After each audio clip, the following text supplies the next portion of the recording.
लतीफ़ साईं लिखियो त अख उल्टी धार वो उल्टो आमसी, अख उल्टी धार वो उल्टो आमसी, जे लह वारो लोक वहे तूं ऊंचो वह उभार, मंझा नोच निहार पर पुठियरो पर ॾे। लतीफ़ साईं जे इन शेर में एॾो मफ़हूम, एॾो फ़लसफ़ो आहे जो उनखे सिर्फ़ु शुरूआती जेका लाइन आहे त अख उल्टी धार वो उल्टो आमसी, हुनजो चवणु आहे त जेको बि समाज में हिकु लाइन में हले थो उन लाइन खे छॾे करे तव्हां पंहिंजा गस ठाहियो, तव्हां पंहिंजूं राहूं जोड़ियो, तॾहिं तव्हां समाज में का शमा ॿारे सघंदो। जी नाज़रीन, पाण अॼोकी हिन हमसरी अदबी निशस्त में हिकु अहिड़ी शख़्सियत सां हाज़िर थिया आहियूं जंहिंखे कुदरत इहा सलाहियत अता कई त हू उहा अखि धारे ऐं समाज में पंहिंजी शमा ॿारण जी भरपूर कोशिशि करे रहियो आहे। मुसलसल उहा जतन हुन में असांखे नज़र अचे थी। हुनजो हिकिड़ो तनक़ीदी पासो आहे जेको इंतिहाई मुअसर आहे ऐं समाज में हुनजो तमामु वॾो असरु आहे। जी त पाण अॼु उन शख़्सियत सां हाज़िर थिया आहियूं जंहिंजो तारुफ़ आहे सर डॉक्टर इनाम शेख साहब। साईं जन डायरेक्टर जनरल रहिया अलामा इक़बाल ओपन यूनिवर्सिटी, उन खां पहिरीं सिंध लैंग्वेज अथॉरिटी जा चेयरपर्सन बि रहिया, उन खां पहिरीं सिंधी अदबी बोर्ड में बि रहिया। त हुननि जो मुख़्तलिफ़ इदारनि में सिंध जे तालीमी इदारनि ते बि गहरी नज़र आहे ऐं उन्हनि में बि हुनजो तमामु वॾो सफ़रु रहियो आहे। त पाण अॼु जेका बि इहा गुफ़्तगू हूंदी तालीमी निज़ाम खां वठी वेंदे इदारती निज़ाम ताईं, पाण उन ते हीअ असांजी हमसरी अदबी निशस्त हूंदी। जीअं त डॉक्टर इनाम शेख साहब जो जीअं ॿोलीअ जे हवाले सां कमु पढ़ंदव तव्हांखे ॿोलीअ जे हिसाब सां मिलंदो, जेकॾहिं निसाब जे हवाले सां ॾिसंदव निसाब में साईं जन जो कमु आहे, ऐं जेकॾहिं ॾिसंदव इदारती लिहाज़ खां त साईं उते बि पंहिंजियूं सरगर्मियूं सर अंजाम ॾिनियूं, उस्ताद बि रहिया ऐं उनखां अलावा साईं जन जी जेका डायरेक्टर जनरल जी पोज़ीशन ते अलामा इक़बाल ओपन यूनिवर्सिटी में बि रहिया। साईं जो जेको वॾे में वॾो तजुर्बो आहे असां हुन मां सिखिया हासिलु करे सघूं था उहो फेडरल यूनिवर्सिटीज़ में आहे। त फेडरल यूनिवर्सिटीज़ जो हुननि वटि वॾो हिकिड़ो एक्सपोयर आहे, उहो असां पंहिंजे सिंध जे यूनिवर्सिटीज़ में नथा ॾिसूं। सो पाण इन मजमूई गुफ़्तगू खे अॼु न शुरूआत कयूं था त साईं खां पुछंदासीं त सिंध जी अॼोकी जेका मजमूई सूरत हाल आहे उनखे कीअं ॾिसंदा। डॉक्टर साहब, तव्हांजी वॾी महिरबानी, तव्हां असांखे वक़्तु ॾिनो। सो हाणे पहिरियों जेको सुवालु आहे उहो इहो आहे त सिंध जे हिन मजमूई सूरत हाल खे, तालीमी निज़ाम खे, तालीमी इंस्टीट्यूशन्स खे ऐं हिन सॼे इदारती निज़ाम खे तव्हां कीअं था ॾिसो, हिन मां केतिरा मुतमिन आहियो? महिरबानी मंसूर, तव्हांजे इदारे जा थोरा उन्हनि घुरायो ऐं हिकिड़े अहिड़े मौज़ूअ ते घणे रुखे मौज़ूअ ते मूंखे ॻाल्हाइण जो मौक़ो ॾिनो। पहिरीं ॻाल्हि त मां रुॻो हिते वज़ाहत इहा कंदो हलां त मां डॉक्टोरेट कोन कई आहे, तंहिंजे करे मूंखे सिंपल इनाम शेख जेकॾहिं चवंदा त सुठो थींदो। डॉक्टरनि उहे ॿिन्ही क़िस्म जी मेडिकल जे डॉक्टर आहिनि, थोरे PhD वारा आहिनि डॉक्टर आहिनि, अहिड़ा कारनामा सरंजाम ॾिना आहिनि जो हाणे माण्हू इन नाले खे अख़्तियार करण खां पहिरीं सोचनि था। त हाणे तव्हांजो तमामु हिकिड़ो अहम सुवालु आहे। सिंध जंहिं मोड़ ते हिन महिल बीठी आहे उनखे सम्झण जे लाइ ज़रूरी आहे त थोरो असां सिंध जे बैकग्राउंड जी जेका हिस्ट्री आहे उनखे सम्झूं। सिंध मुंहिंजे ख़्याल में त हिकिड़े तक़रीबन 1500 साल ज़वाल जो शिकार। जॾहिं असां हिकिड़ी तमामु वॾी जेका स्टेबल सल्तनत हुई या बादशाही उहा हुई राय डायनेस्टी जे दौर में, राय घराणो। उन खां पोइ ब्राह्मण घराणो जीअं आयो, ॾाहर जी हुकूमत खे अरबनि जीअं ख़तमु कयो, उन खां पोइ सिंध पंहिंजे जाग्राफियाई, समाजी, सियासी ऐं इंतिज़ामी बीहक में जेको आहे सो घटि बि पस्त थींदी मौजूदा स्टेज ते पहुती आहे। थोरा पीरियड आया विच में, मिसाल तौर ते सूमरनि जो पीरियड हो, उहो 200-250 सालनि जो हिकिड़ो काफ़ी सुठो पीरियड हो। उनजे नतीजे में तव्हां ॾिसंदव तव्हांखे जेके बि इब्तिदाई सिंधी ॿोलीअ जूं काविशूं आहिनि, रमज़िया या इश्किया दास्तान आहिनि, उहे सभु तक़रीबन उन दौर जा सूमरा दौर जा। ऐं तव्हांजी जेका जाग्राफियाई स्टेबिलिटी हुई उहा बि घणे क़दुरु उन दौर में रही। पोइ थोरो समन उनखे कंटिन्यू कयो, कुझु कयो, कुझु लूज़ कयो, विञायो। समन खां जे डाउनफॉल खां पोइ त हिकिड़ी सम्झो सिंध जो में हिकिड़ो फ्लड ॿोॾ जा हिकिड़ा दरवाज़ा खुली विया। मतलब डिक्लाइन, वो मुसलसल डिक्लाइन रहियो आहे छा? त सम्झो माना कलोड़ा दौर ऐं जेको टालपुर दौर आहे उहो उन में ये हल्का पाज़िस, मिसाल कलोड़नि जे दौर में कुझु काफ़ी शयूं बहितर थियूं, टालपुरनि में कुझु बहितर थियूं, घणियूं ख़राबु थियूं। पोइ वरी अंग्रेज़नि जो दौर थो अचे, ज़ाहिर आहे उहो त हिकिड़ो हुया असांजा आका न, अंग्रेज़नि असांखे ग़ुलाम बणायो, पर मां सम्झां थो वरी उन ग़ुलामीअ खे अॼु जे सूरत हाल सां भेट कंदो त तव्हां सम्झंदो त उहा ग़ुलामी घणी बहितर हुई। पर रिचर्ड बर्टन त हिनखे टालपुर दौर खे कंहिं हद ताईं इलाही सुनहरो दौर लिखे थो। न उन ॿई ॻाल्हियूं कयूं, टालपुरनि जूं जेके वीकनेसिस ऐं ख़राबियूं आहिनि उन ते बि ॻाल्हायो आहे। टालपुरनि सां जेके ओवरऑल थोरियूं ज़्यादतियूं थियूं ट्रांसफर ऑफ पावर में अंग्रेज़नि उन जे दौरान, त मां तव्हांखे थो ॿुधायां त समन जे दौर खां पोइ जीअं मुग़ल आया ऐं मुग़लनि खां पोइ त वरी दरवाज़ो खुली वियो अरगूननि जे लाइ, तरखाननि जे लाइ, हिकिड़ो पूरी धारिया आबादकारी जीअं चइजे था। बल्कि अरगून ऐं तरखाननि खां पोइ मुग़ल आया, पर इहो हिकिड़ो फ्लड गेट खुली वियो। पोइ उन खां पोइ बेसिकली कलोड़ा ऐं जेके टालपुर आहिनि उहे बि को मक़ामी हिते लाड़काणे या दादू या इन जा ना, उहे बि डेराजात मां इंडिजीनियस न हुआ, सन ऑफ द सॉइल हुया, इंडिजीनियस इन सेंस में हुया, छाकाणि जो उन जूं ॿ टे जेके पीढ़ियूं आहिनि उहे हिते रहियूं त ज़ाहिर आहे उहो सिंधी सोसाइटी जो हिसो थी आहे, पर उन जूं रूट्स सराइकी एरिया जूं। सो पोइ आयो अंग्रेज़नि जो दौरु। हाणे अंग्रेज़नि जे दौर में पहिरियों दफ़ो तव्हां वटि इदारा साज़ी थी, तव्हांजी ॿोली जो मयार जुड़ियो, तव्हांजा तालीम जो नओं सेटअप जुड़ियो, इंफ्रास्ट्रक्चर थियो, ट्रेनूं हलियूं, असांजी इंसाफ़ जो हिकिड़ो निज़ाम क़ाइमु थियो, रिट क़ाइमु थी कानून जी। पोइ जॾहिं अंग्रेज़ विया त उन जे तरबियात याफ़्ता माण्हुनि जेतिरो वक़्तु हुया तेसि ताईं वरी बि असांजी सिंध जूं थोरी जनरल मुल्क जूं हालतूं काफ़ी बहितर।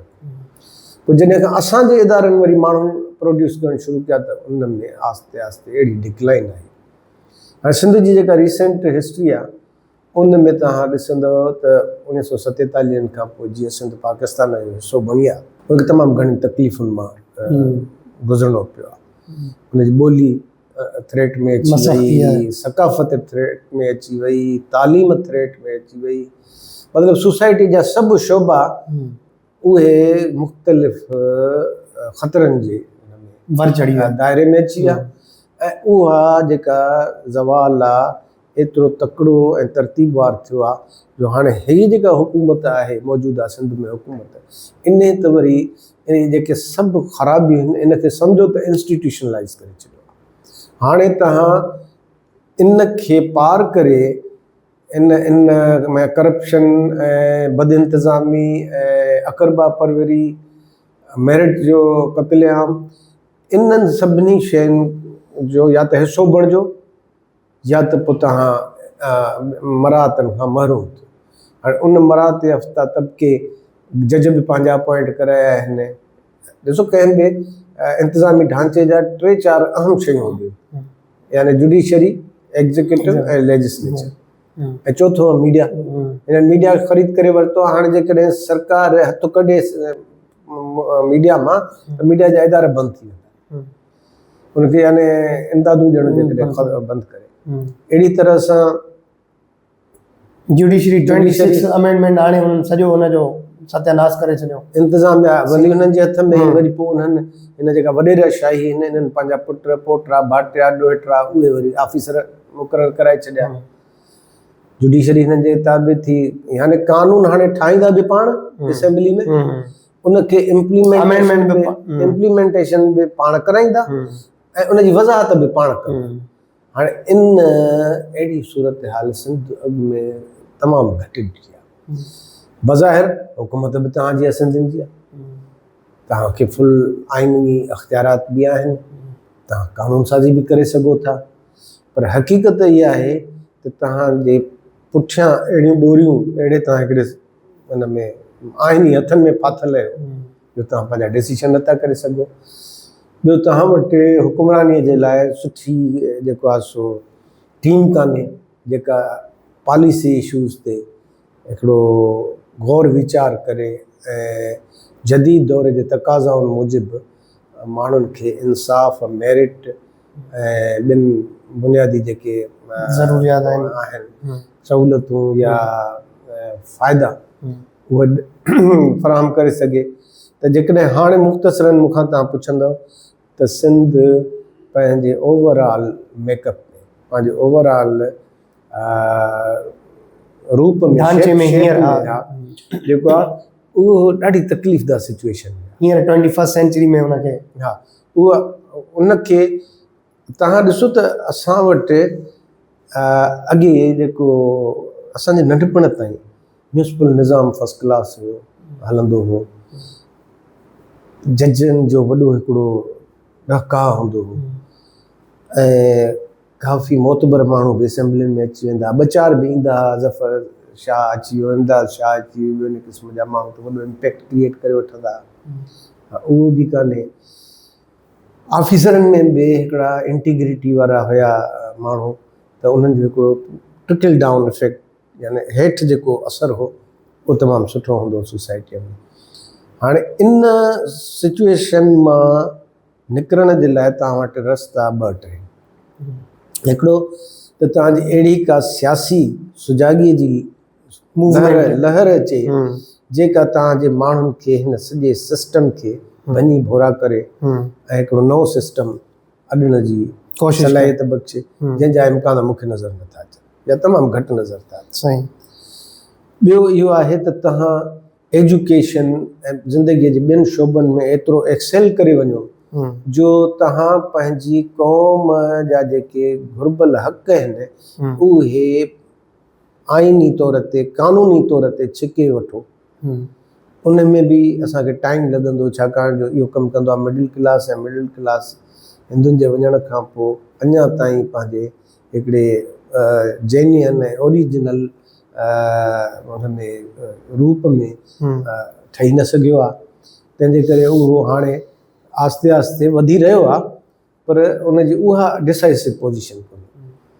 टीं ॻाल्हि इहा त तव्हांजा पढ़ियल लिखियल माण्हू अदीब, शाइर, दानिश्वर, आलिम, उस्ताद, वकील ऐं ॿिया जेके सोसाइटी जा मुतहरिक किरदार आहिनि उहे उथी हिन सिस्टम खे स्टेटस को चैलेंज कनि ऐं उहे करे सघनि था। पर उहो नंढनि नंढनि शयुनि मराहतुनि में उहो फासी आहे। कंहिंखे को प्रोग्राम थो मिले, कंहिंखे जेको आहे सो का पोस्ट थी मिले, कंहिंखे को ॿियो रिलीफ थो मिले, उन्हनि ते बिल्कुलु कमु थी रहियो आहे। त तव्हां कंहिं मेले में अटकिया पिया हुजो, तव्हां कंहिं सणबी पोस्ट में अटकिया पिया हुजो, तव्हां सिफ़ारिश ते ॿ टे माण्हू खणी छॾियासीं, तव्हांखे ॿ टे परमिटूं ॾेई छॾियूंसीं, तव्हांखे को प्लाट मिली वियो, तव्हांजो हिकिड़ो को अहिड़ो भतो क्रिएट कयो वियो।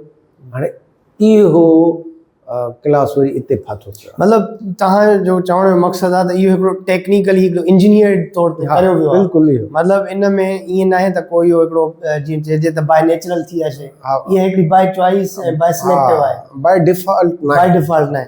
हाणे इन इहा तव्हां जीअं मेले जी ॻाल्हि कई त बसि हिकिड़ी कुर्सी मिले थी ऐं पर हाणे मां तव्हांखे इहो कयां, हाणे वॾी जेका उमेद आसरो आहे न उहो सिंध जे टेक्निकली साउंड जेको नौजवान क्लास आहे, जेके ॿाहिरि मुल्क खां ॿाहिरि वञनि था, जेके गैजेटरी सां ऐं डिजिटल टेक्नोलॉजी खां वाक़ुफ़ु आहिनि, ऐं जेके सोशल मीडिया ऐं ॿियनि हंधनि ते वेठा आहिनि, जेके मुख़्तलिफ़ प्राइवेट इदारनि एंटरप्राइज़ में वेठा आहिनि, कराचीअ ताईं पहुता आहिनि, कराची जे मुख़्तलिफ़ शोबनि में हुननि डिसाइसिव बरतरी हासिलु करे वरिती आहे। मिसाल मेडिकल आहे, IT आहे, साईं बैंकिंग आहे, सिरिश्तो आहे, ऐं ॿियो वरी हेठि नंढो सिक्योरिटी जेका जा इदारा आहिनि, माना सिक्योरिटी कंपनीज़, उन्हनि में हिन के नंढनि नंढनि एंटरप्रेन्योरशिप में इन्वॉल्व। इहा तव्हांजी उहा हिकिड़ो उमेद ऐं आसरे जो मर्कज़ आहे, जेके माण्हू पंहिंजो बि कमु कंदा ऐं सोसाइटीअ खे बि सुधारण जी कोशिशि कंदा ऐं पोइ सियासी तहरीकुनि खे बि सपोर्ट कंदा सोशल मीडिया जे थ्रू ॿियनि हंधनि ते। त मां सम्झां थो वधि में वधि असांखे कोशिशि करणु खपे त जदीद दौर जी टेक्नोलॉजी ऐं गैजेटरी सां वाक़ुफ़ियत हासिलु करे, कम्युनिकेशन में एक्सपर्टीज़ करे, पंहिंजे केस खे दुनिया जे मुख़्तलिफ़ फोरम ते बि पेश कयूं ऐं पंहिंजे माण्हुनि खे बि एजुकेट कयूं ऐं साॻे वक़्तु जेके सियासी समाजी धुरियूं उन्हनि ते दबाव पैदा कयूं त जीअं सही डायरेक्शन में वञनि। हाणे मां इहा आहे हिन दौर जी मजमूई हिकिड़ी नज़र। ऐं इहो तॾहिं ई चयोसीं त इनाम साहिब जो जेको हिकिड़ो क्रिटिकल अंदाज़ आहे शयुनि खे ॾिसण जो, इहो केॾियूं असांखे शयूं हिन मां मिलियूं ऐं सिखण लाइ बि मिलियूं। हाणे ॾिठो वञे थो त पाकिस्तान जा जेके वॾे में वॾा एग्ज़ाम आहिनि उहो आहे कॉम्पिटेटिव एग्ज़ाम CSS, जंहिंखे सेंट्रल सुपीरियर सर्विसिस चइबो आहे। हाणे जिते इनाम साहिब इहा ॻाल्हि करे थो, AI जो दौरु आहे ऐं ॿार एंटरप्रेन्योरशिप जी तरफ़ वञनि था ऐं उहे पंहिंजे मेरिट सां पाण खे मञराइनि था। हिकिड़ो पासो उहो आहे, ॿियो पासो ही CSS PCS वारी हिकिड़ी ड्रॉड आहे। इन खे कीअं था ॾिसनि मजमूई तौर ते इनाम साहिब, इन ते थोरी नज़र? ॾिसो, जेका मां तव्हांखे ॿुधायो त हे हिकिड़ो रोशन पहलू आहे। हाणे इन दायरे खे फैलाइणो आहे। सम्झो, जेके माण्हू सिविल सर्विसिस में वञनि था या जंहिं बि शोबे में वञनि था, पहिरीं त उन जी मुख़्तलिफ़ इदारनि ऐं मुख़्तलिफ़ हल्कनि तरफ़ खां कैरियर काउंसलिंग। मिसाल तौर ते हिकिड़ो इंटर पास शागिर्द आहे, उनखे ख़बर ई कान्हे त कोई डॉक्टरी, इंजीनियरी, BBA MBA फलाणो इन खां सवाइ ॿी दुनिया। हाणे असां वटि मीडिया जो, सोशल मीडिया जो, ॿिया इलेक्ट्रॉनिक मीडिया जो टूल आहे त पंहिंजे नौजवाननि खे इहो ॿुधाए थो जेनेटिक्स इंजीनियरिंग बि अथव, बायोटेक्नोलॉजी बि आहे, AI बि आहे ऐं उनजा ही फ़ाइदा आहिनि। स्टार्टअप्स जी बि दुनिया आहे, साइबर सिक्योरिटी आहे, अलाए केतिरा सवे हज़ारे शोबा आहिनि। पहिरीं त असांजे नौजवान खे ज़रूरत आहे, इहो यूनिवर्सिटियुनि खे बि करणु खपे। तव्हां असांजे जहिड़े माण्हुनि खे जेके मीडिया ते वेठा आहिनि उन्हनि खे बि इन सिलसिले में किरदारु अदा करणु खपे ऐं ॿियनि मुख़्तलिफ़ माण्हुनि खे बि हिकिड़ो पंहिंजो इन रुख में अॻिते वधणु खपे। पहिरीं त नौजवान तबिके खे ॿुधाइनि त बाबा हाणे तव्हांजे कॉम्पिटिशन जो मार्केट जेको आहे उहो सिंध, पाकिस्तान या लाड़काणो या खैरपुर न आहे, हाणे पूरी दुनिया आहे, बॉर्डरलेस थी विया आहियो। ऐं तव्हां अहिड़ा खोड़ मिसाल आहिनि, मेहड़ मां, हुसैनाबाद मां, ॿियनि हंधनि तां नौजवाननि वेही इंटरनेशनल मार्केट में कमु कयो आहे ऐं उहे जेके हिते पघारूं असांजा क़ाबिल तरीन नौजवान खणनि था उन्हनि खां ॾहूणो कमाइनि था। त हिकु त असांजे माण्हुनि खे नई दुनिया खां वाक़ुफ़ियत ॾियणी आहे त हीअ जेका नई दुनिया आहे इन में कहिड़ा कहिड़ा नवां रुख आहिनि, तव्हां इन में कीअं कॉम्पीट कयो ऐं पंहिंजो जाइज़ मक़ाम हासिलु करे पाण, पंहिंजी फैमिली, पंहिंजो पाड़ो, पंहिंजे शहर ऐं पंहिंजे क़ौम खे कीअं सर्व कयो। ऐं इहा हिकिड़ो सम्झो त इस्लाही मुहिम हलाइण जो दौरु आहे जी ज़रूरत आहे, जंहिंसां पहिरीं त असां पंहिंजे जेको नौजवान आहे उनजे माइंड खे क्लियर कयूं त हुनजे आॾो ज़िंदगी जा कहिड़ा शुबा आहिनि। इवन हुन जे पॉलिटिक्स में बि वञणु चाहे थो त हुनखे चइजे त सियासत में संजीदगी जी ज़रूरत आहे, पढ़ण जी ज़रूरत आहे, सियासत जे नवनि रुखनि खे सम्झण जी ज़रूरत आहे। मां हिकिड़ो मिसाल थो ॾियां, इटली जी प्राइम मिनिस्टर आहे जॉर्जिया मेलोनी। उहा अॼुकल्ह यूरोपियन ऐं वर्ल्ड पॉलिटिक्स में तमामु हिकिड़ो अहम किरदारु अदा करे रही आहे ऐं छायल आहे। उहा रवायती माइनि वांगुरु बहितरीनु कपिड़ा बि पाए थी, फैशन बि करे थी, हुनजो हिकिड़ो स्टाइलिश लुक बि आहे। पर साॻे वक़्तु हुन पॉलिटिक्स खे 25 सालनि खां 16-17 सालनि जी उमिरि खां प्रैक्टिकली बि हुन में कमु कयो ऐं उन में तजुर्बा बि कया आहिनि, उन में मुख़्तलिफ़ उहिदनि ते रही आहे। हाणे उहो मुल्क जी प्राइम मिनिस्टर आहे। तव्हां इंटरनेशनल मीडिया ते रुगो सर्च ॾेई ॾिसो त मेलोनी खे त तव्हां हैरान थी वेंदो त हुन माई हिकिड़ो पॉलिटिक्स में नओं डायमेंशन क्रिएट करे छॾियो आहे। हुन में शोबिज़ बि आहे, उन में जेको आहे सो इंटेलिजेंस बि आहे, उन में पॉलिटिकल विट ऐं विल बि आहे। त असांजे नौजवान खे बि ईअं मल्टाई डायमेंशनल थियणो पवंदो ऐं ईअं पंहिंजो किरदारु अदा करिणो पवंदो ऐं उनजे लाइ असांखे वर्ल्ड वाइड पूरी दुनिया जा हिकिड़ा प्लेटफॉर्म मौजूदु आहिनि। तव्हां जेकॾहिं बिज़नेस करणु चाहियो था तव्हांखे एॾो वॾो स्केल ते तव्हांजो मार्केट पियो आहे। तव्हां तालीम हासिलु करणु चाहियो था, स्कॉलरशिप्स जो हिकिड़ो दुनिया जहान आहे। मूंखे ॿुधायो त गुज़िरियल 2 सालनि में इटली में रुॻो सिंधी छोकिरा छोकिरियूं घणा विया आहिनि, हुनखे हिकिड़ो ख़बर पइजी वई आहे। वॾो रेशो आहे। जर्मनीअ में घणा विया आहिनि, क़ानूनी या गैर क़ानूनी तौर ते अमेरिका कैनेडा में केतिरा माण्हू पहुता आहिनि। त इहा हुननि खे ख़बर पइजी वई त इहे शयूं आहिनि। इहे खोड़ दुनियाऊं असांजे माना नज़र खां लिकल आहिनि। उन्हनि खे पहिरीं नौजवाननि खे आणो आहे, पोइ उन्हनि जी तरबियत कयो, ख़ासि तौर ते स्किल डेवलपमेंट जे हिसाब सां। त उनखे लिखणु अंग्रेज़ीअ में बिन अक़वामी तौर मक़ामी ॿोलियुनि में लिखण पढ़ण जी सलाहियत ईंदी हुजे। हे जेके गेजेटरी आहे या कंप्यूटर या ॿिया औज़ार आहिनि उनखे इस्तेमालु करण जी सलाहियत उन्हनि वटि मौजूदु हुजे। उन्हनि खे जेको आहे सो माण्हुनि सां कॉन्फिडेंस सां इंटरेक्ट करणु ईंदो हुजे। पर ॾिसो इनाम साहिबु, स्किल डेवलपमेंट ते कमु करण जे लाइ वरी बि असांखे ज़रूरत पवंदी इदारनि जी। असांखे इदारा जोड़ण जी ज़रूरत आहे। ॿियो, असां जंहिं शइ में नाकाम थिया आहियूं उहा आहे असां इदारा साज़ शख़्सियतूं। असां अञा ताईं मतिलबु न आहियूं ठाहे सघिया। त मिसाल असां वटि चंद आङुरियुनि ते ॻणण जहिड़ा माण्हू हूंदा जेके चऊं त असां हीअ इदारा साज़ शख़्सियत आहे। ठीकु आहे, असां मतिलबु 4 करोड़ 70 करोड़ असां हिकिड़ी महज़ हिकिड़े अहिड़े मेले जे लाइ त असां मुख़्तस कयूं था जंहिंजो हिकिड़े ॾींहं खां 24 कलाकनि खां मथे हुनजो को कारज ई कोन्हे, न त हुनजी का अहिड़ी पोटेंशियल नज़र थी अचे। त इहे 70 करोड़ इहे 4 करोड़ असां जेकॾहिं अगरि इन्हनि स्किल डेवलपमेंट जे इदारनि ते लॻायूं त नथा सम्झो त इहो असां लाइ वधीक बहितर आहे। ॾिसो, पहिरीं त जेके तव्हां वटि मौजूदु इदारा आहिनि पहिरीं त उन्हनि जो जाइज़ो वठो त उहे छा था कनि। उन्हनि वटि बि पैसा आहिनि, यानी तव्हां स्टेट आहे, अरबे रुपयनि जूं बजटूं आहिनि, बिल्डिंग्स बि आहिनि, इक्विपमेंट बि आहे, माण्हू बि अपॉइंट कया विया आहिनि। उहे माण्हू खे पंजाबी पठाण या जेके आहिनि से बलोच कोन्हनि। स्टेट टेक्निकल कॉलेजिस हलनि जो कमु नथा कनि, हर कुझु कोन था कनि। तव्हां पंजाब जे टेवटा जो कमु ॾिसो हली ऐं सिंध जे स्टेवटा जो तव्हां कमु ॾिसो, ॾींहं राति जो फ़र्क़ु आहे। हिकिड़ो मिसाल थो ॾियां, हुननि छा कयो आहे, जेका पंजाब खे पंजाब टेवटा था चवनि, उन कोट अदू में 2 हंधनि ते फर्नीचर ठाहींदा आहिनि क्वालिटी जो, ऐं उहो पंजाब ऐं फेडरल गवर्नमेंट जे इदारनि खे सप्लाई कंदा आहिनि, जंहिंमें ऑडिट जा बि मरहला ख़तमु थी था वञनि। जॾहिं तव्हां गवर्नमेंट टू गवर्नमेंट अरबे रुपया मुख़्तलिफ़ शयूं ठाहे माण्हुनि खे जॉब बि मिलियो, उनजी मार्केटिंग बि थी वई, ऐं गवर्नमेंट जा पेपरा सेपरा जा जेके प्रॉब्लम्स आहिनि उहे बि ख़तमु थी विया। उनजे भेट में मूंखे ज़ाती तौर ते ख़बर आहे तव्हांजी स्टेवटा जो पहिरियों त गुज़िरियल 5 सालनि में हुन जा जेके MD या जेके DG हिन घणा मटिया आहिनि। हर 2-3 महीननि खां पोइ हिकिड़ो माण्हू मटिजे थो।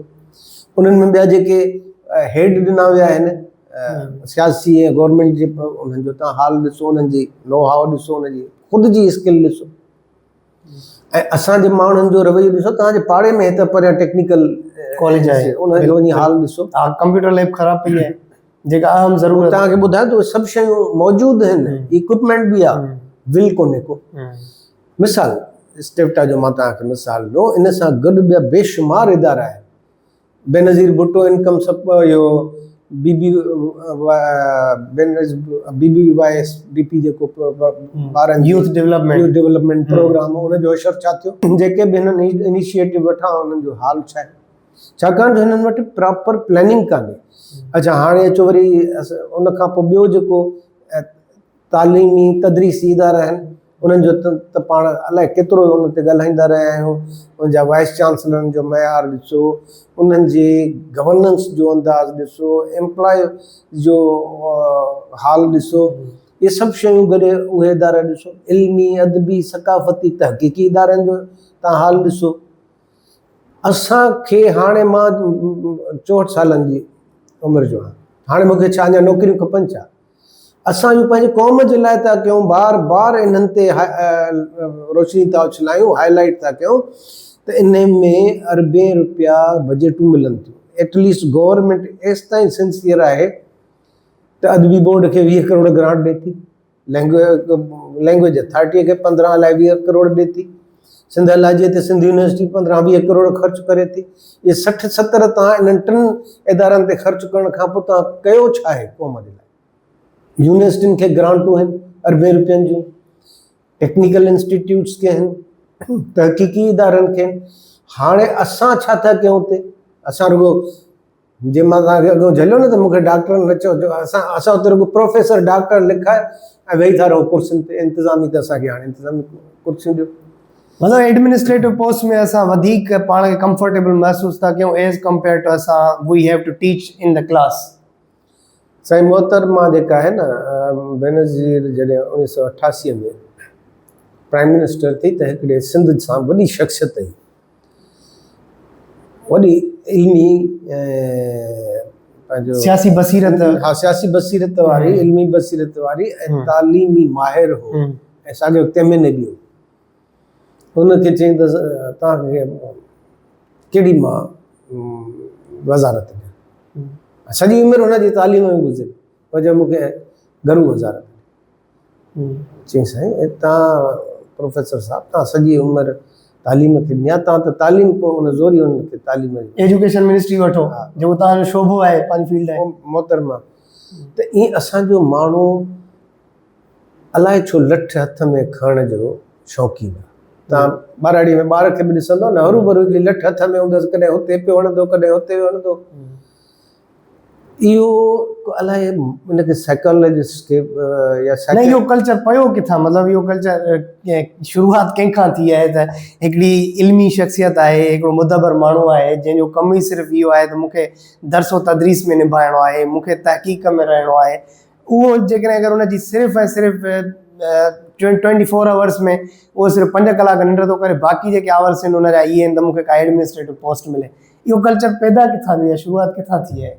इहो ख़ासि तौर ते जेके डिक्टेटोरियल रिजीम्स आया आहिनि ऐं ख़ुदि भुट्टो साहब मेरिट जो क़तलाम थियो। भुट्टे साहब बि उन जो बि किरदारु आहे, उन सिंधी माण्हू खे रोज़गारु ॾिनो पर उन में मेरिट न कयईं। माना या त सखावत कयईं जेके जेको साम्हूं आयो उनखे, या त पंहिंजे जेके पार्टीअ जा वॾेरा हुआ उन्हनि खे। कोई मोहतरमा आई, उन बि ईअं कयो, अचे हिकिड़ो ब्यूरो ठाहियो ऐं उन में माण्हू धड़ा धड़ा पॉइंट करणु शुरू कया। हिकिड़ो सिस्टम न ठाहियऊं त माण्हू छंड जी छांड जी ग़रीबनि जा ई ॿार, पर उहे मेरिट ते अचनि, हिकिड़े प्रोसेस मां निकिरी अचनि त जीअं अचे सर्व कनि। हलो त साईं वॾे MP जा ॿार थी विया, DSP बिना इम्तिहान जे, असिस्टेंट कमिश्नर बिना इम्तिहान जे। साईं अहिड़ी तरह हर शोबे में लेबर इंस्पेक्टर के, फूड इंस्पेक्टर के, उहे जेके जिते बि टर हुई उन्हनि सोसाइटीअ खे ई टारे छॾियो। मेरिटोक्रेसी जो सौंसदो क़तलाम अथव। त इहे सभु शयूं जेके आहिनि इन्हनि गॾिजी हाणे वॾे मर्ज़ जी शिकिल अख़्तियार करे वरिती आहे। त उन्हनि जो हिकिड़ो वॾो हल त इहो आहे त पहिरियों इदारनि जी नोकपल ठीकु कयो। हाणे असां जेका तनक़ीद कंदा आहियूं या पॉइंट आउट कंदा आहियूं उन्हनि जूं कमज़ोरियूं ऐं ख़राबियूं, उनजो वॾो मक़सदु इहो हूंदो आहे त इन्हनि खे बजटूं बि आहिनि, इन्हनि खे मुलाज़िम बि आहिनि, इन्हनि खे हर सहूलियत जेको लवाज़मात जेके बि खपनि उहे मौजूदु आहिनि। न आहे त परफॉर्मेंस कान्हे। तव्हांजा वाइस चांसलर तक़रीबन सभु प्रोफेसर आहिनि, पर तव्हां ॾिसंदव त उन्हनि वाइस चांसलरनि जो तहक़ीक़ ऐं तालीम खां वधीक डेवलपमेंट प्रोजेक्ट्स में या जिते जिते पैसनि जी आमद आहे, लेन देन आहे, उते इंट्रस्ट आहे। ईअं तव्हांजी ज़िंदगी जे हर शोबे में आहे। ऐं इहे तव्हांजे तालुके खां वठी तव्हांजे चीफ मिनिस्टर जे ऑफिस ताईं इहो आहे त हिकिड़ा 10 हर तालुके में 10-15 माण्हू राति जो वेहनि था। उन में हिकिड़ो इंजीनियर आहे, हिकिड़ो डॉक्टर आहे, हिकिड़ो सिविल सर्जन आहे, हिकिड़ो NPA आहे, हिकिड़ो DCBC AC आहे।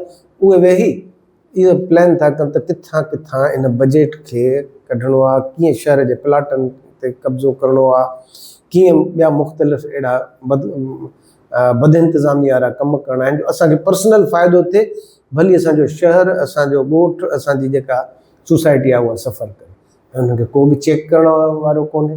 जेको बि ऑब्जेक्शन करे थो, मथे उथे थो, उनखे पहिरीं त सख़्ती था कनि जो हुन में नथो अचे त हुनखे पंहिंजो हिसो ॾेई था वञे, चुप करे वेही थो रहे। इन सॼे हिकिड़े विशियस सर्किल खे टोड़णो आहे ऐं उहो थींदो इदाराती सोच जे ज़रिए। ऐं इदारा तव्हांजा तॾहिं कमु कंदा जॾहिं उन्हनि जे मथां नज़र हूंदी, प्रेशर हूंदो। छो जो असां रज़ाकारना तौर ते मुहज़िब सोसाइटी में माण्हू रज़ाकारना तौर ते कमु था कनि। असां वटि कम जे लाइ माण्हू ते जेसि ताईं तव्हां दबाव न विझंदव, जेसि ताईं उन्हनि खे स्ट्रेस न ॾींदव, तेसि ताईं उहे न कंदा। जेसि ताईं इनसिक्योरिटी न हूंदी, तव्हां टीचर्स फुल फ्लेज अपॉइंट कयो था न, फर्ज़ कयो हिकिड़ो प्राइमरी टीचर आहे, उनखे तव्हां 50,000 पघार, 40-50,000 पघार, उनजी 80,000 पघार करे छॾियो, पर हुनखे इहो ॿुधायो त ईंदड़ साल तुंहिंजी परफॉर्मेंस एवेल्युएट थींदी, उन खां पोइ तुंहिंजो वरी 3 सालनि जो कॉन्ट्रैक्ट असां रखंदासीं। वरी उन्हनि 3 सालनि खे ॾिसी वरी तोखे ॿिया 5 साल ॾींदासीं। ऐं जॾहिं तूं 10 साल पंहिंजे सर्विस कैरियर में पूरा कंदे तॾहिं तोखे रेगुलर कंदासीं, त ॾिसो उहो माण्हू कीअं नथो परफॉर्म करे। इहो त हाणे नंढी लेवल ते थी वियो प्राइमरी टीचर। इहो साॻियो जेका यूनिवर्सिटी ते लागू कयूं, मां हर हंधि थो चवां, यूनिवर्सिटी में लागू कयूं त तहक़ीक़ कयो, हिकिड़ो डॉक्टरेट करे आयो आहे लंडन मां। हाणे हुनजी जेका हालत आहे, मां अंग्रेजी डिपार्टमेंट सिंध यूनिवर्सिटी में पढ़ियो आहियां, सभई डॉक्टरेट जेके बि आहिनि इंग्लिश डिपार्टमेंट में, मां जॾहिं उन्हनि जी कंडीशन ॾिठी ऐं जॾहिं नमल इस्लामाबाद जे इंग्लिश जे टीचर्स जी ॾिठी त मूंखे ॾींहं राति जो डिफरेंस नज़र आयो त फेडरल जे टीचर्स जी हालत छा आहे ऐं हिते असां वारनि जी हालत छा आहे। त इहो उन्हनि ते बि त लागू करे सघिजे थो न। साईं, मां तव्हांखे त चैलेंज थो कयां त सिंध जेके यूनिवर्सिटियूं हेठी तालीम खे छॾियो, सिंध जे यूनिवर्सिटियुनि में जेकॾहिं तव्हां फुल फ्लेज प्रोफेसरनि खां इंटर लेवल जो इम्तिहान मेरिट ते वठो त मां तव्हांखे दावा सां थो चवां त अधु फेल थी वेंदो। Exactly, you are right. Professor ji तव्हांखे ख़बर आहे, प्रोफेसी करे, जेको अॻकथी करे, जेको सोसाइटीअ खे मुस्तक़बिल बीन करे, जेको मुस्तक़बिल खां वाक़ुफ़ करे, आगाही ॾेई ऐं उनजे लाइ रस्तो ॾसे, उहे उन्हनि माण्हुनि जो इहो हाल आहे। ऐं उन्हनि खे जेकॾहिं तव्हां सच मुंहं ते त चओ त उहे चिड़ी था, पर्सनल थी वेंदा, तव्हां सां पर्सनल थी वेंदा। भई तव्हांजो, मां चवां थो तव्हांजो वञे छा इंतिज़ामी उहिदनि सां।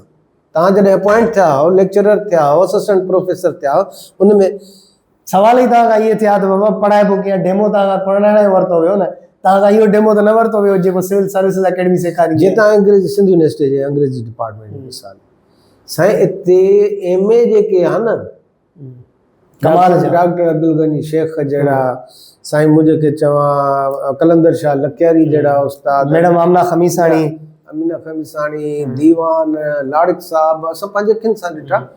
उनजे चेहरनि ते नज़र विझंदे महसूसु थींदो त इहे टीचर आहिनि अंग्रेजी। हाणे जेका तव्हां हुनजी बॉडी लैंग्वेज ॾिसो त लॻे थो त या त स्टेट एजेंट आहे, या त हे किथे सिनेमा ते टिकेटूं विकिणंदो आहे, या त ही जेको आहे सो कंहिं होटल हलाईंदो आहे। उहो पंहिंजे फिज़िकल अपीयरेंस मां उस्ताद नथो लॻे। को चढ़ा पाए थो घुमे, को गाना ॿधी थो घुमे, को पोतियूं मथे खे रुमाल पाए थो। टीचर खे सवें अखियूं इंतिहाई गौर सां वाच कंदियूं। जॾहिं तव्हां क्लास में वञो था न, 60 ॼणनि जो क्लास आहे, 120 अखियूं तव्हांखे ॾिसंदियूं त साईं इहो उस्ताद कपिड़ा कहिड़ा पाए आयो आहे। हाणे मां बॉडी लैंग्वेज जी ॻाल्हि कई, छाकाणि जो हुनखे 100-200 अखियूं ॾिसनि थियूं, साईं कपिड़ा कहिड़ा पाए आयो आहे, साईं जो हथु खणण जे अंदाज़ खां वठी, वार संभालण खां वठी, ॻाल्हाइण खां वठी, हुनजो गैर महसूसाती तौर ते शागिर्द जे ॿार आइडियलाइज़ कंदो आहे टीचर खे, असर थिए। जीअं मां तव्हांखे चयो, तव्हां पाण हशर ॾिसो, साॻे तौरु टीचर खे ख़बर हूंदी आहे त मुंहिंजे हुन 7 कतार में कुंड में ॿराड़ीअ जो कहिड़ो छोकिरो वेठो आहे जंहिंखे मां थोरो पॉलिश कंदुसि त हे शाइन कंदो। हाणे इहो उस्तादी हिकिड़ो पूरो पेशो आहे, पूरी हिकिड़ी कन्विक्शन आहे। त बेसिक मां चवां थो त ॿिया सभु इंस्टीट्यूट जेकॾहिं फेल थी वञनि, तव्हांजो उस्ताद पंहिंजूं ज़िमेदारियूं पूरियूं अदा करे थो, ईअं न त 100%, 70-80% में primary, secondary, higher secondary, college, यूनिवर्सिटियूं, इन्हनि जा उस्ताद रुॻो किरदार साज़ी कनि, पंहिंजूं सलाहियतूं सही नमूने सां इस्तेमालु कनि ऐं पंहिंजे स्टूडेंट्स खे पंहिंजो बच्चो सम्झी, फ्यूचर सम्झी उन्हनि ते कमु कनि न, तव्हां ॾिसंदो वॾो फ़र्क़ु अची वेंदो। पर उन जे लाइ हुननि खे हिकिड़े खोल मां निकिरणो पवंदो, शोहरत जो खोल, दौलत जो खोल ऐं ज़ाती मामला, इंतिज़ामी लठ जो खोल। भाई प्रोफेसर हिन महिल 4 खां 5 लख रुपया पघार महीनो खणे थो, ऐं जेकॾहिं हुन में सलाहियत हुजे, ॿाहिरीं दुनिया में पेपर पढ़े, ॿाहिरीं दुनिया में रिसर्च करे, ऐं इंटरनेशनल फोरम्स ते पंहिंजे सलाहियतूं इस्तेमालु करे त 1 मिलियन ॿियो बि कमाए सघे थो महीने। एग्जैक्टली। इंडस्ट्रीज़ सां पाण खे अटैच करे मॉडर्न जेके दौर आहे उन सां पाण खे सलाड़े त टीचिंग त हिकिड़ो वॾो प्रोफेशन आहे। हाणे तूं जो रुगो कॉलोनी जी चेयरमैनी में फाथो पियो हूंदे, ट्रांसपोर्ट जे उन में पेट्रोल पंप जे इंचार्ज में, त तोखां छा थींदो? त इहो असांजे इदारनि खे सुधारण में हिकिड़ो हुकूमत जो किरदारु आहे, ॿियो उस्तादनि जो किरदारु आहे। इहे ॿ अहम पावरफुल हुकूमत माण्हुनि जी सिलेक्शन ठीकु करे, पॉलिसियूं ठीकु ठाहे, ऐं हेठि उस्ताद हिकिड़े सुठे निसाब खे, सुठे जेको आहे सो इल्मी माहौल खे क्रिएट करे, त तव्हां ॾिसंदो वॾो फ़र्क़ु आहे। इनाम साहब, तव्हां बि त सिंधी अदबी बोर्ड में रहिया आहियो, कीअं त मतिलबु हुन टाइम तव्हांजी कहिड़ी कंट्रीब्यूशन रही? माना अॼु तव्हां तनक़ीदी पासो आहे तव्हांजो, तव्हां सिलेबस ते तनक़ीद बि कयो था, त तव्हां रहिया त हुते उन वक़्तु सिलेबस में कहिड़ी तब्दीली आई? न, मुंहिंजो कमु त अदबी बोर्ड जो कमु सिलेबस खां वधीक इल्मी ऐं तहक़ीक़ी अदबी कमु करणु। अदा मां पहिरीं त जेके 3 उन जा रिसाला हुआ, गुल फुल सरतियूं ऐं महरान, उहो हिकिड़ो बि परचो मुंहिंजे दौर में शार्ट न आहे। पहिरीं त मां उहे रेगुलर कया। किताब जेके डंप थिया पिया हुआ गोदामनि में, उन्हनि खे खणी यूनिसेफ, यूनेस्को ऐं ॿियनि इदारनि खे विकिणी, उहे यूनिवर्सिटी अदबी बोर्ड जे फंड में पैसा आंदा। तव्हांखे इहा ॿुधी हैरत थींदी त मुंहिंजो जेको गाॾीअ जो पेट्रोल हो, उहो पर डे 2.5 खां 3 लीटर हो। मां ज़ाती गाॾीअ में बि उन खां वधीक रोज़ानो यूज़ कंदो आहियां, पर उन दौर में ख़ुदा ॾिसे थो त मां इहा कोशिशि कंदो हुउसि त पंधु घुमां, ज़ाती गाॾीअ में वञा, बस में चढ़ी वञा, जेतिरो हिन इदारे खे वसीलनि खे सेव करे छॾियो। 250 किताब मां नवां ऐं पुराणा गॾाए छपाया। अलाए सालनि खां किताब डंप थिया पिया। जेको अदबी बोर्ड जो स्टॉल हो, किताब घर हो, उन जी जेका महीनो आमदनी 2 खां 2.5 लख हुई, जेका मां पंहिंजे दौर में 14 खां 15 लखनि ते पहुचाई। उन जे स्टाफ में 3 हिसो स्टाफ, बेतहाशा माण्हू जेके आहिनि से अपॉइंट थिया पिया, उन्हनि खे हितां कढी सरकारी ॿियनि महकमनि में ज़म करायो। 110 में मां उनखे 70 ते अची पहुचायो। उनजे बंदि पियल प्रिंटिंग मशीनरीअ खे जेको आहे सो चालू कराए, जेतिरी असांजी ज़रूरत हुई, छो जो हुननि जेके मुलाज़िम आहे उहे हुन प्रिंटिंग मशीन खे बि हिकिड़ी क़बर ठाहियूं, उनखे रुगो मटींदा पिया। मूं चयो जेतिरी ज़रूरत जी असांखे मशीनरी आहे उनखे फंक्शनल कयो ऐं उन में कमु कयो, बाक़ी असां मार्केट मां कमु कंदा वेंदासीं। अहिड़े तरीक़े सां उन जा मुख़्तलिफ़ पर्चा कढाया, मुख़्तलिफ़ जेको आहे सो डेवलपमेंट कमु कराया। इंटायर बोर्ड जे हिस्ट्री में मां वाहिद ऑफिसर आहियां जेको 2 डेवलपमेंट प्रोजेक्ट खणी आयो, हिकिड़ो ऑडिटोरियम जो ऐं हिकिड़ो म्यूज़ियम जो, ऐं उन सां पोइ जेको हशर थियो। ऐं हींअर हिन जी कीअं था ॾिसो अदबी बोर्ड जी हींअर कंडीशन? हीअ त तबाह हाल आहे। उहो त गादी आहे, हिन महिल इहो बोर्ड न आहे, उहो गादी आहे। उन गादीअ में तव्हांखे ॿुधी हैरत थींदी त हाला मां माण्हुनि जी हिकिड़ी गाॾी भरिजी ईंदी आहे, जेके उते मुलाज़मत कंदा आहिनि, वरी मंझंदि खां पोइ हलिया वेंदा आहिनि। 15 सालनि खां किथे आहे अदबी संगत, किथे आहे ॿिया इल्मी अदबी इदारा जेके पंहिंजे हिकिड़े इंट्रस्ट जे इदारे जे बारे में चवण जे लाइ तयारु कोन्हनि। जेको बि पुछे थो उनखे इंतिज़ामिया को प्रूफ रीडिंग जो कमु थी ॾिए, कंहिंजो किताबु छपाए छॾियो, कंहिंजे पुट खे सर्विस ॾेई छॾी, कंहिंजे धीउ खे उते एंगेज करे कॉन्ट्रैक्ट ॾेई छॾियो। हेॾी वॾी इहा तहरीक आहे, चवनि था त एशिया जी सिंधी अदबी संगत, इहे दोस्त किथे आहिनि? उहे मुतालियाती दौर ते हलिया विया आहिनि हेॾे पंहिंजो थर ऐं सहराई इलाइक़नि में।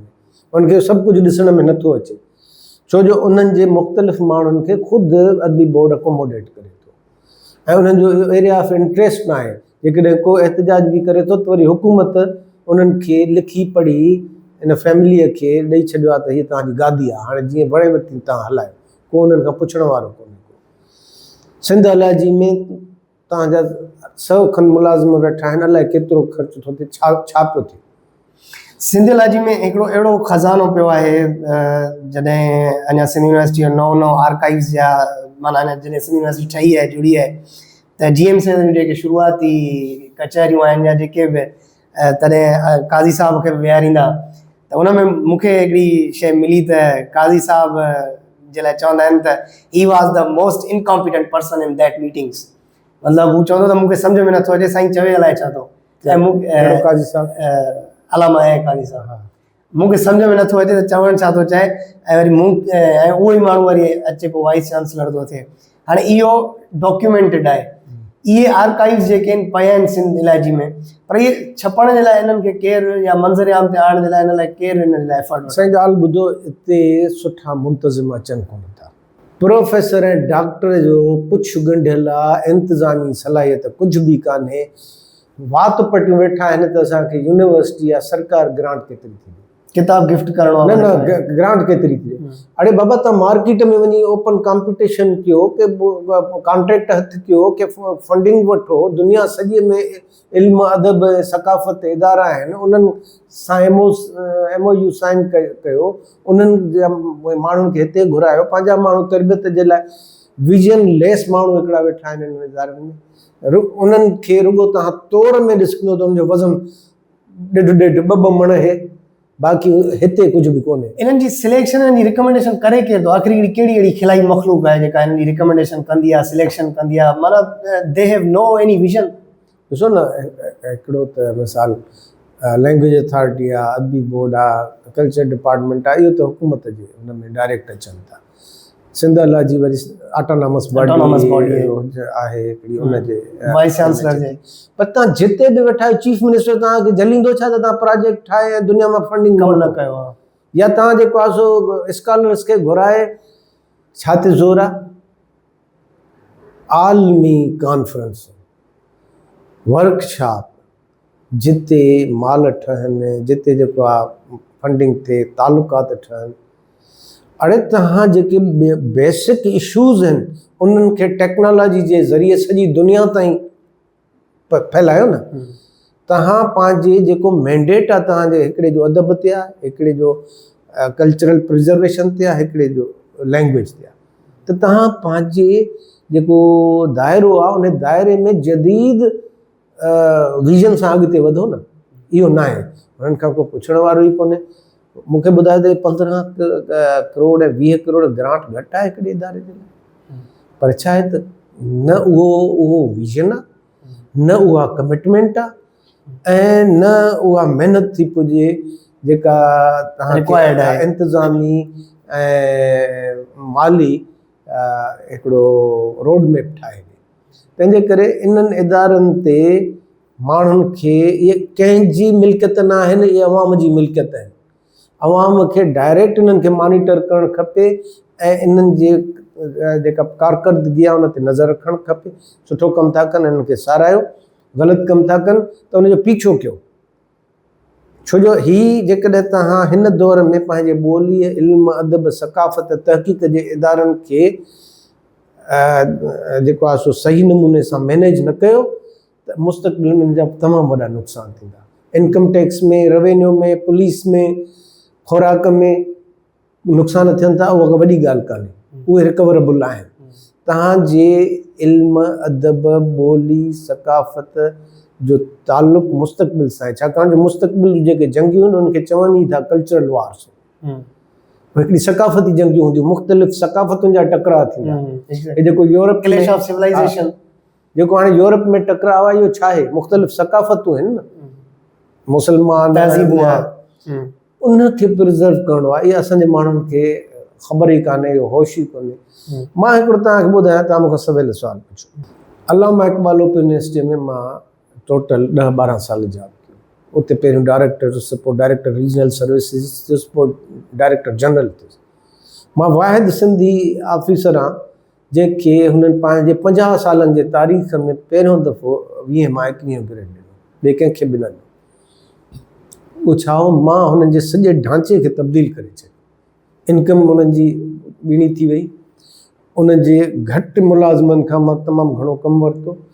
सिंध में तव्हांजे साम्हूं आहिनि सखर, मिठी, उमरकोट ऐं सखर वारो आलीशान कैंपस आहे, मोरो। 4 हंधनि ते मुंहिंजे 3 सालनि जे अंदरि तक़रीबन 60 करोड़ जे इन्वेस्टमेंट सां 3 वॾियूं कैंपसिस ठही वई 60 करोड़ जी बजट में 60 ये करोड़। ऐं मां ख़ुदा खे हाज़िर नाज़िर चई थो गवाह करे थो चवां त उन में मूंखे 1 रुपयो बि हराम आहे। उन सां गॾोगॾु 3 बाक़ी लाड़काणो हैदराबाद ठटो मां प्लान करे आयो हुउसि, पर छो जो मुंहिंजो टेन्योर पूरो थी वियो त उहो न थी सघिया। त मां हिकिड़ो बेचैन इंसानु आहियां।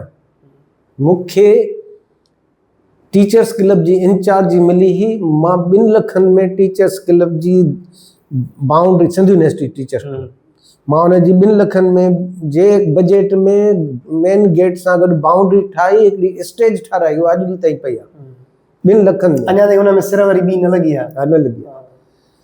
माण्हू कमु करणु चाहे न। अदबी बोर्ड में आयुसि, मां हुननि खे मुलाज़िमनि खे सॼे हेठि प्रेस में चयो त जेकॾहिं तव्हांजो सेक्रेटरी 10 कलाक कमु कंदो त तव्हां 6 कलाक न कमु कंदो, नामुमकिन। मां तव्हांखां कमु वठंदुसि। जिते बि मां वियो आहियां, मुंहिंजी फोकस कमु हूंदो आहे। मुंहिंजो मां घर में बि वांदो न वेहंदो आहियां। तंहिंजे करे ऐं ईअं वर्कोलिक थियणु खपे असां सभिनी खे, तॾहिं असांजा इदारा।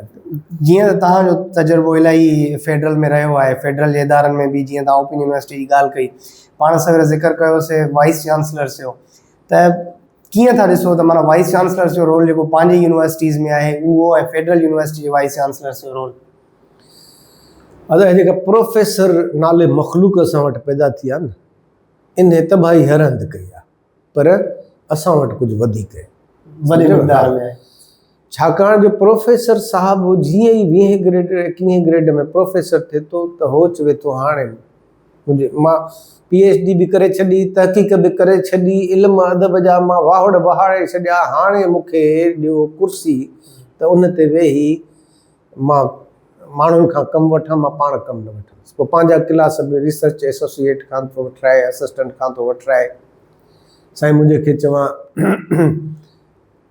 जेको पंहिंजो तजुर्बो इल्मु तहक़ीक़ आहे उनखे शेयर नथो करे, उते दंग थी थो वञे। पोइ सॼो ॾींहुं कंहिं इम्तिहानी बोर्ड जी चेयरमैनी मिले, किथे को सेक्रेटरी थियां, किथे को जेको आहे मिले थी, इनाम सां मिले थी, ईअं न आहे त को नथी मिले थी, तो कॉन्टेक्ट्स न वञी हिसाब पतियूं कनि था।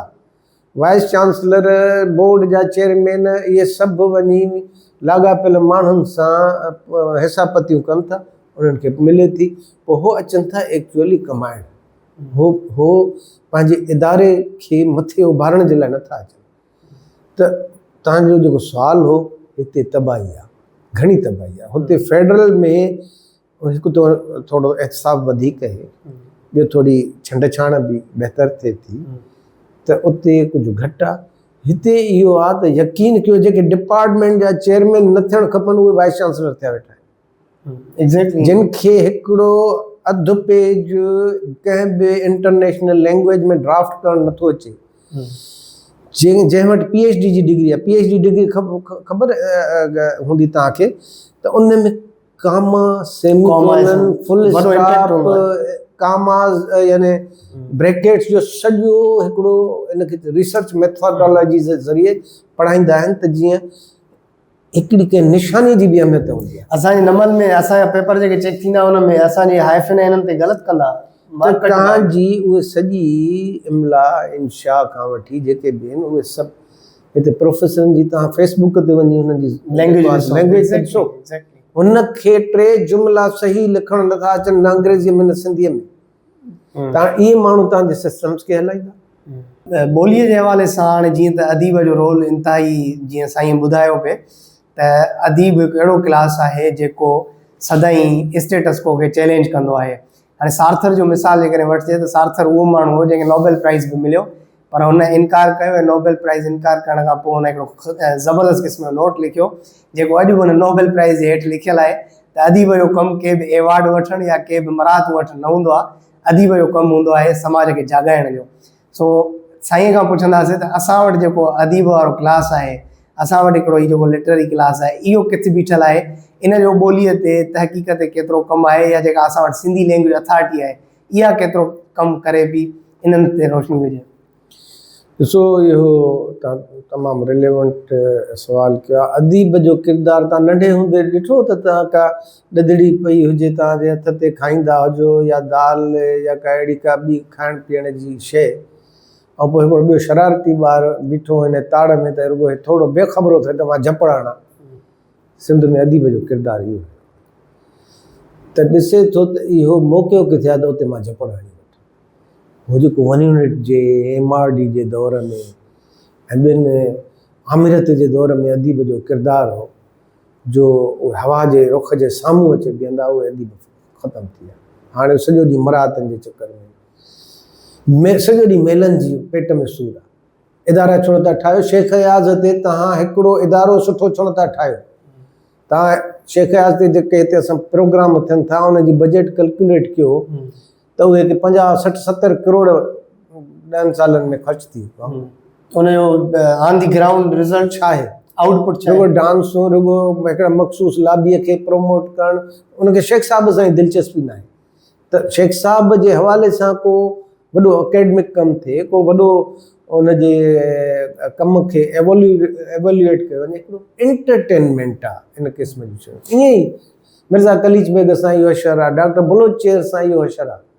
त लैंग्वेज अथॉरिटी में असांजो दोस्त आहे साग समय जो, उहो हिकिड़ो बेसिकली हिकिड़ो सुठो अदीब ऐं सुठो शाइर आहे, पर उनखे जेको बोर्ड ऑफ गवर्नर्स ॾिनो वियो आहे न, इदारा हलंदा आहिनि board of governors strong team watch dog. तव्हांखे ख़बर आहे अदबी बोर्ड में मूंखे बोर्ड ऑफ गवर्नर्स में मेंबर कहिड़ा? आगा सलीम, शौकत शोरो, मज़हर अलग सिद्दीकी, कमाल आहे, पंहिंजो मैडम हमीदा खोड़ो, मैडम माताब राशिदी, नूरुल हुदा शाह, साईं इमदाद हुसैनी, साईं सैफ लगारी, साईं IT जो जेको डॉक्टर ज़ुबैर शेख।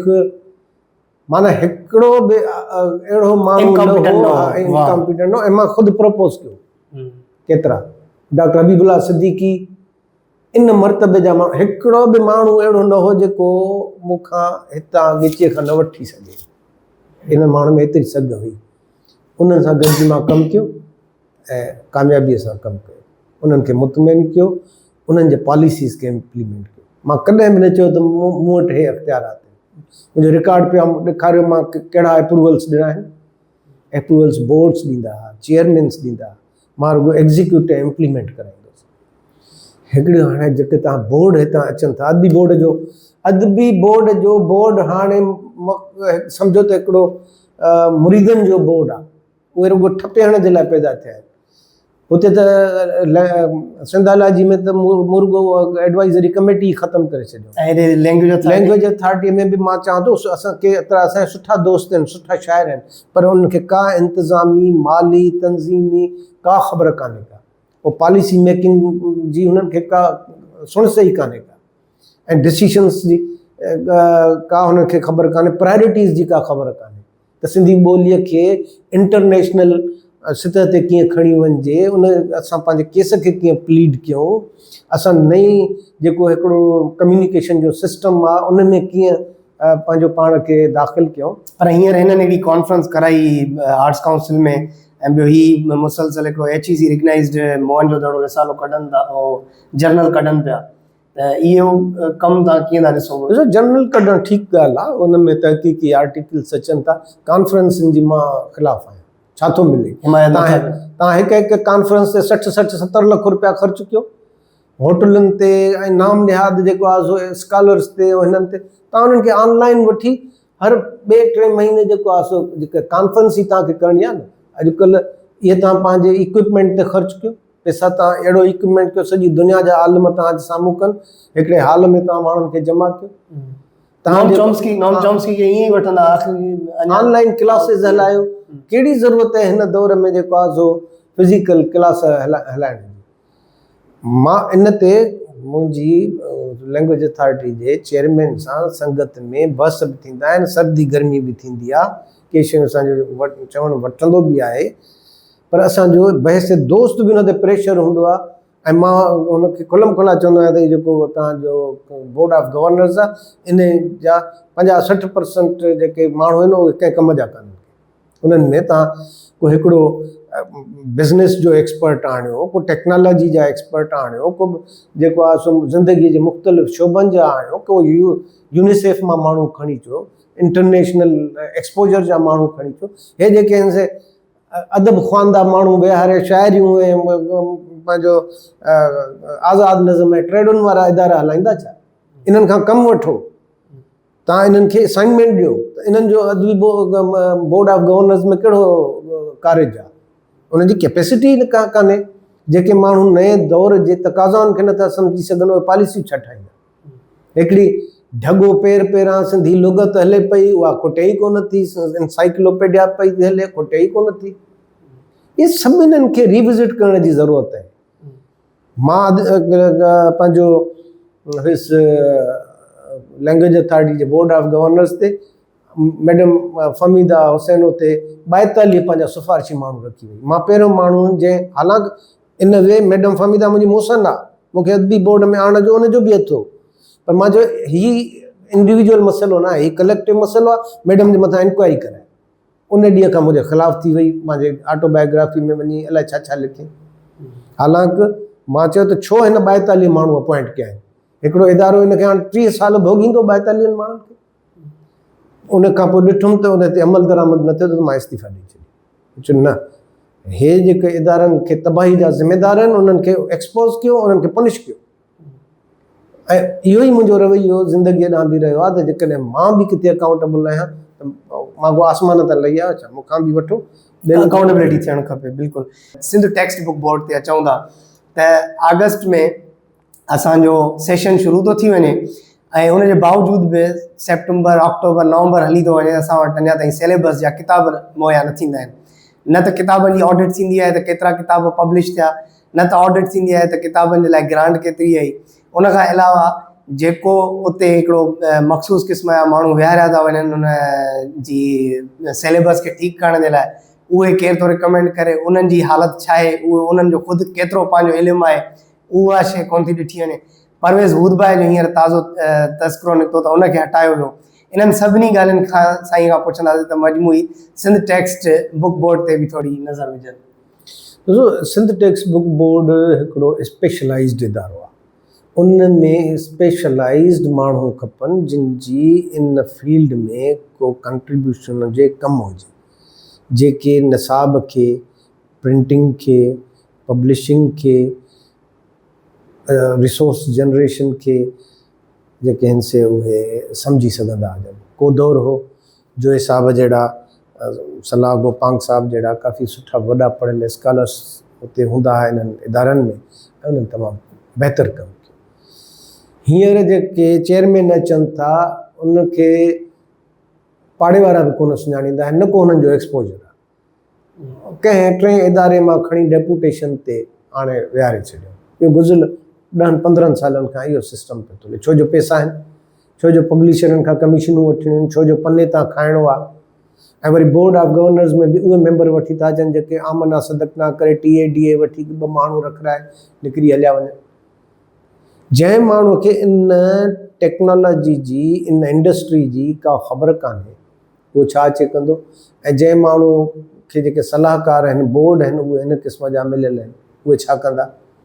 जे थोरो बि को माण्हू अचे कमु करे थो त उनजे ख़िलाफ़ु वरी अंदरि हिकिड़ी मुलाज़िमनि जी माफ़िया वेठी आहे, उहा चए थी असांजो हिसो ॾियो। इन्हनि प्रेसूं तबाह करे छॾियूं, इन्हनि पंहिंजा कंप्यूटर सेक्शन तबाह करे छॾिया, इन्हनि पंहिंजे सॼे इंतिज़ामी माली ढांचे खे ख़तमु करे छॾियो। न इन्हनि जो डिस्ट्रीब्यूशन सिस्टम आहे। डिस्ट्रीब्यूशन सिस्टम ते त तव्हांजो सप्लाई ऐं चेन जो को नौजवान MBA हुजे न, जेको इनखे पॉसिबल बणाए त ऑडिट थियणु खपे।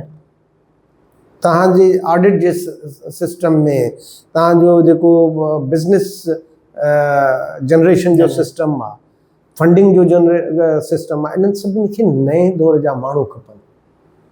हिननि वटि उहा कैपेसिटी कान्हे। तव्हां ॾिसो नाला वञी पढ़ी ॾिसो, हिकिड़ो त साल हिकिड़ो 1.5 मस सर्वाइव थो करे, वरी ॿियो, वरी टियों, वरी चौथों। परवेज़ हूदबाई खे कढण वारी इहो इन ते थोरी इहो परवेज़ हूदबाई जेको आहे उहो खोड़ निसाब में अमली तौर ते जेके वीकनेसिस, ख़राबियूं चुकूं, बल्कि ब्लेंडर्स आहे, उनखे कयो न। त केमिस्ट्री तव्हां छा था पढ़ायो, फिज़िक्स छा था पढ़ायो, तव्हां जेको आहे सो सोशल स्टडीज़ में छा था पढ़ायो, तव्हांजे कोर्स जो फोकस छा आहे, उन जे नतीजे में उनखे इहा सज़ा मिली। असां जहिड़नि माण्हुनि खे इन्हनि इदारनि में न खणंदा। हाणे शेख साहब ॾिसो, हिकिड़े तरफ़ त इहे फ्लॉज़ आहिनि, इहे पाण सॼी मजमूई ॻाल्हि कईसीं सिंध जे इदारनि जी, सिंध जे निज़ाम जी, सिंध जो हिकिड़ो अदबी क्लास आहे उहो बि तव्हां चओ था त सहराई इलाइक़नि में वियो आहे मज़े सां ॾाढो शाइरियूं करणु। हिकिड़ो इदारनि में माण्हू अहिड़ा आहिनि, ऐं जेकॾहिं अगरि तव्हां जहिड़ा माण्हू, परवेज़ हुदबाई जहिड़ा माण्हू रेज़िस्ट करण वारा ऐं जेके कमु करे ॼाणनि था, उन्हनि सां वरी इहो असरु थो कयो वञे। त मजमूई सूरत हाल खे जेकॾहिं अगरि कंक्लूड कजे त जेका असां जहिड़ी जनरेशन आहे, असां त न को प्रिंसिपल्ड माण्हू ॾिठा, हाणे असांखे कहिड़ी वाह वठणु खपे, असांखे कीअं इहो प्रिंसिपल थियणो पवंदो ऐं असांखे कीअं इहो हिकिड़ी अहिड़ी जटादारीअ वारी ज़िंदगी गुज़ारणी पवंदी त जीअं भले जो इहे कठोर क़िस्म जा फ़ैसिला असांखे वठणा पवनि, भले जो असांखे केॾियूं बि ज़िंदगीअ में मुश्किलातूं अचनि, पर असांखे हलणो उन तरफ़ ई आहे जेको गस ईंदड़ जनरेशन जे लाइ हिकिड़ो फ़ाइदेमंद साबित थींदो। साईं ॾिसो, हिकिड़ो त सिंध में सीरियस थिंक टैंक्स जी ज़रूरत आहे हर ज़िंदगीअ जे शोबे में। इहे जेके अदीब, दानिश्वर, शाइर, ॿिया टिया सॼो ॾींहुं अलाए कहिड़ा कमु कंदा था वञनि, इहे पंहिंजे शोबे में हिकिड़ी 10 ॼणा 8 ॼणा गॾिजी थिंक टैंक ठाहिनि त उहा असांखे इंफॉर्मेशन जे शोबे खे बहितर बनाइणो, सम्झो त शेडो कैबिना तौर ते कमु करिणो आहे, डेटा कलेक्शन करणी आहे, पॉइंट आउट करिणो आहे शइ, असांखे एजुकेशन में करणी आहे, असांखे खुराक में करणी आहे। इहो जेको हिकिड़ो सभु क़ौम जा ॿार खणी था हलनि, इन्हनि ॿारनि खां जिंद छॾाइजे, हुकूमत खे, इंटरनेशनल एजेंसीज़ खे, ॿियनि हंधनि खे उन्हनि सां मिलिजे बि, आगाह बि कजे, उन ते तनक़ीद बि कजे, उन्हनि खे नई राह बि ॾेखारिजे। हिकिड़ो त एडवाइज़री जो तमामु मयारी बेनुल अक़वामी मयारनि जे मुताबिक़ थिंक टैंक्स, स्पेशलाइज़ ग्रुप्स हुजणु खपनि जेके बि सिंध जा सॼण आहिनि, ऐं उहे एडवाइज़री प्रेशर ग्रुप वारो हिकिड़ो पंहिंजो किरदारु अदा कनि। ॿी ॻाल्हि इहा आहे त असांखे मुख़्तलिफ़ तरीक़नि सां हुकूमत जे मथां दबाउ विझणु खपे, सोशल मीडिया जे ज़रिए, इलेक्ट्रॉनिक मीडिया जे ज़रिए, मुख़्तलिफ़ मेडनि जे ज़रिए, मुख़्तलिफ़ कम्युनिकेशन जे ज़रिए, त भई तव्हांजी पॉलिसी ठीकु न आहिनि, हिन पॉलिसियुनि खे अहिड़े नमूने सां, माना जेसि ताईं तव्हां मथां पॉलिसियुनि खे चेंज न कराईंदव ऐं उन्हनि जा इम्प्लीमेंटर सही न रखंदव त तव्हांजो सिस्टम बहितर न थींदो न। तव्हांजे साम्हूं आहिनि, हाइती में छा पियो थियो, अंगोला में छा पियो थिए, एथियोपिया में छा पियो थियो, माण्हू लखे माण्हू मारण खां पोइ बि हिकिड़े नई राह ते अची विया ऐं हाणे उहे तमामु अॻिते पिया हलनि। छो जो उन्हनि सम्झी वरितो त रुॻो कन्फ्रंटेशन ऐं विढ़ण में न आहे, असांखे बहसियत क़ौम हिकिड़ी कॉमन एजेंडा खणी उनखे सीरियसली इम्प्लीमेंट करण जी ज़रूरत आहे। ॿियो इहो आहे त ओवरऑल सॼी क़ौम खे जेको जदीद औज़ारनि जो इस्तेमालु आहे, जदीद सोच जो अंदाज़ आहे, ऐं ओवरऑल असांजे क़ौम खे तयारु करण जी ज़रूरत आहे त उहा हाणे पाण खे हिकिड़े महदूद दायरे मां खणी इंटरनेशनल एरिना ते पंहिंजे सलाहियतुनि खे कतब आणे ऐं पंहिंजे जेको इदराक ऐं पंहिंजे विज़न आहे उनखे बैनुल अक़वामी लेवल ते कंपेयर करे ऐं उन्हनि मयारनि मुताबिक़ जदीद टेक्नोलॉजी जो इस्तेमालु करे, जदीद औज़ारनि जो इस्तेमालु करे ऐं नवां क्रिएटिव आइडियाज़ ॾे। ऐं टी ॻाल्हि इहा आहे त तव्हां पंहिंजे इदारनि ते मुसलसिल नज़र रखो, उन्हनि खे सही रुख में हलण ते मजबूर कयो। चौथी ॻाल्हि इहा आहे त तव्हां पंहिंजे माण्हुनि खे जेके नवां ट्रेंड्स आहिनि दुनिया में कारोबार जा, मैनेजमेंट जा ऐं ॿियनि ज़िंदगीअ जे मुख़्तलिफ़ शोबनि जा, उन्हनि खां आगाही ॾियो। असांजे ॿारनि खे ख़बर ई कान्हे, उन्हनि जी काउंसलिंग ई नाहे थी, नौजवान नई टही अचे त उनखे ख़बर आहे कि डॉक्टरी, इंजीनियरी, MBA 2-3 शोबा आहिनि, इन खां ॿाहिरि दुनिया में इनखे इहो वाक़िफ़ु करिणो आहे। ऐं ॿियो पंहिंजो पाण खे जेका ख़ुदरहमीअ जी बीमारी आहे त उहो फलाणे हीअं न कयो, टीरे जेको आहे सो मूंखे एतिरो सपोर्ट न कई, इहा तव्हांखे न कंदा। पंहिंजो पाण में उहो स्पार्क पैदा कयो जेको तव्हांखे ॿाहिरीं दुनिया में जेका हिसा ॾियारे, रिकग्निशन मञता ॾियारे। ऐं उन सां गॾोगॾु तालीम ऐं सकाफ़त ऐं अहिड़ा ॿिया जेके ज़िंदगी जा शोबा आहिनि उन्हनि खे प्रायोरिटाइज़ कयो। त मां सम्झां थो त हिकिड़ो को ख़ासि स्पेसिफिक हल कोन्हे, मुख़्तलिफ़ नंढा नंढा लिटिल बिट ऑफ एवरीथिंग, मुख़्तलिफ़ ज़िंदगीअ जे शोबनि में नंढा नंढा इनिशिएटिव्स, नंढा नंढा कंट्रीब्यूशन। ऐं सभ खां वॾी ॻाल्हि आहे त कम जे कल्चर खे चेंज कजे। माण्हुनि खे इहो सम्झाइजे त कम ई वॾे में वॾी जेका आहे सा सुभाणे पहचान थींदी, अचीवमेंट आहे। कम ई वॾे में वॾो जेको आहे सो तव्हांजो टूल आहे जंहिंजे ज़रिए तव्हां पंहिंजे गोल खे हासिल करे सघो था। त इहो क़ौमी नफ़्सियात खे बि इन सिलसिले में तब्दील करण जी ज़रूरत आहे। अगेन तब्दील केरु कंदा? तव्हांजा सोसाइटी जा पढ़ियल लिखियल। इन्हनि सां पाण ॻाल्हायोसीं सिंध जे मुख़्तलिफ़ इदारनि ते। हिकु इदारो अहिड़ो आहे, पाण जीअं त हर इदारे ते तनक़ीद बि कयूं था, छो त उन्हनि जो जेको कमु आहे उन कम जी बुनियाद ते कयूं था, कम जी नोयत ते कयूं था। हिकिड़ो इदारो जंहिंमां मां काफ़ी हद ताईं आहियां मुतासिर त उहे कमु कनि था, अब्दुल माजिद बुरगड़ी इंस्टीट्यूट आहे। उहो हींअर हलंदड़ दौर जे तक़ाज़ाउनि जे हिसाब सां हू पंहिंजे वसा कोशिशि वठनि था। इन खे तव्हां कीअं था ॾिसो? निस्बतन बहितर आहे ऐं शायदि उनखे ॿ टे माण्हू बोर्ड में बि चङा मिलियल आहिनि, पर इनखे अञा वधीक जेको आहे सो सगारो करणु खपे, वधीक फंड्स ॾियणु खपनि, वधीक ओपन करणु खपे ऐं वधीक इनखे डिजिटलाइज़ दुनिया में वठी वञिजे। ॾिसो, जेका तव्हांजे ईंदड़ दौर जी जेका लड़ाई आहे न, उहा हिकिड़ी लड़ाई सम्झो त आर्टिफिशियल इंटेलिजेंस ऐं डिजिटल वर्ल्ड में थींदी। त हाणे तव्हांखे उते कमु करण जी ज़रूरत आहे। ये रिवायती जीअं मां तव्हांखे चयो कॉन्फ्रेंसूं ऐं वंस वाइल ठीकु आहे, इहा थियणु खपे, पर इन्हनि जो हाणे दौरु ख़तमु थी वियो आहे। मां बार बार चई वियो आहियां त ईंदड़ 10 सालनि में अलाए कहिड़ियूं कहिड़ियूं शयूं ख़तमु थी वेंदियूं। रवायती खोड़ तालीम में, लिटरेचर में, दुनिया जे ज़िंदगी जे मुख़्तलिफ़ शोबनि में सॼी हिकिड़ा वॾा इनक़िलाबी क़दम अची वेंदा, इनक़िलाबी तब्दीलियूं अची वेंदियूं। उन पर्सपेक्टिव में सोचो। तव्हांजो ॿारु, तव्हां महसूसु कयो आहे त हीअ जेका तव्हांजी मोबाइल फ़ोन आहे उन ते तव्हांजा अक्सरियत रोमन स्क्रिप्ट में, उर्दूअ में मैसेजिस करण खे तरजीह थी। तव्हां इते कमु कयो न त तव्हांजा माण्हू कहिड़े तरीक़े सां सिंधीअ में या साॻी ॻाल्हि कनि, भले रोमन स्क्रिप्ट में। तव्हां इहो कयो त जेकॾहिं असां ग़लति सूरत ख़ती टाइप कयूं त ऑटो करेक्शन कीअं थी वञे। तव्हां इन में कमु कयो त तव्हांजा माण्हू लखनि जे तादाद में हीअ जेको ऑडियो बुक्स आहिनि उहे कीअं पढ़नि। तव्हां इन में कमु कयो त जेके दुनिया में नयूं नयूं एडवांसमेंट्स थियनि थियूं उन्हनि खे सिंधीअ में डब करे पंहिंजे माण्हुनि खे कीअं एजुकेट कजे। तव्हां इन ते कमु कयो त दुनिया जा जेके सक्सेसफुल मॉडल आहिनि साइंस में, अदब में, टेक्नोलॉजी में, जिते किथे उन्हनि जे ज़िंदगियुनि बाबति माण्हुनि खे आगाही ॾियो। तव्हांजो मॉडल इहो हुजणु खपे त जेके इंटरनेशनल लेवल जा इदारा आहिनि उन्हनि जी फंक्शनिंग कीअं थी थिए उहो माण्हुनि खे नए दौर, नई जनरेशन खे ॿुधाइणु खपे। तव्हांजे तरजीह हुजणु खपे त जेके दुनिया में रोल मॉडल्स क्रिएट थी विया आहिनि सियासत समेत ज़िंदगी जे हर शोबे में, उन्हनि खां कीअं माण्हुनि खे आगाही ॾिजे।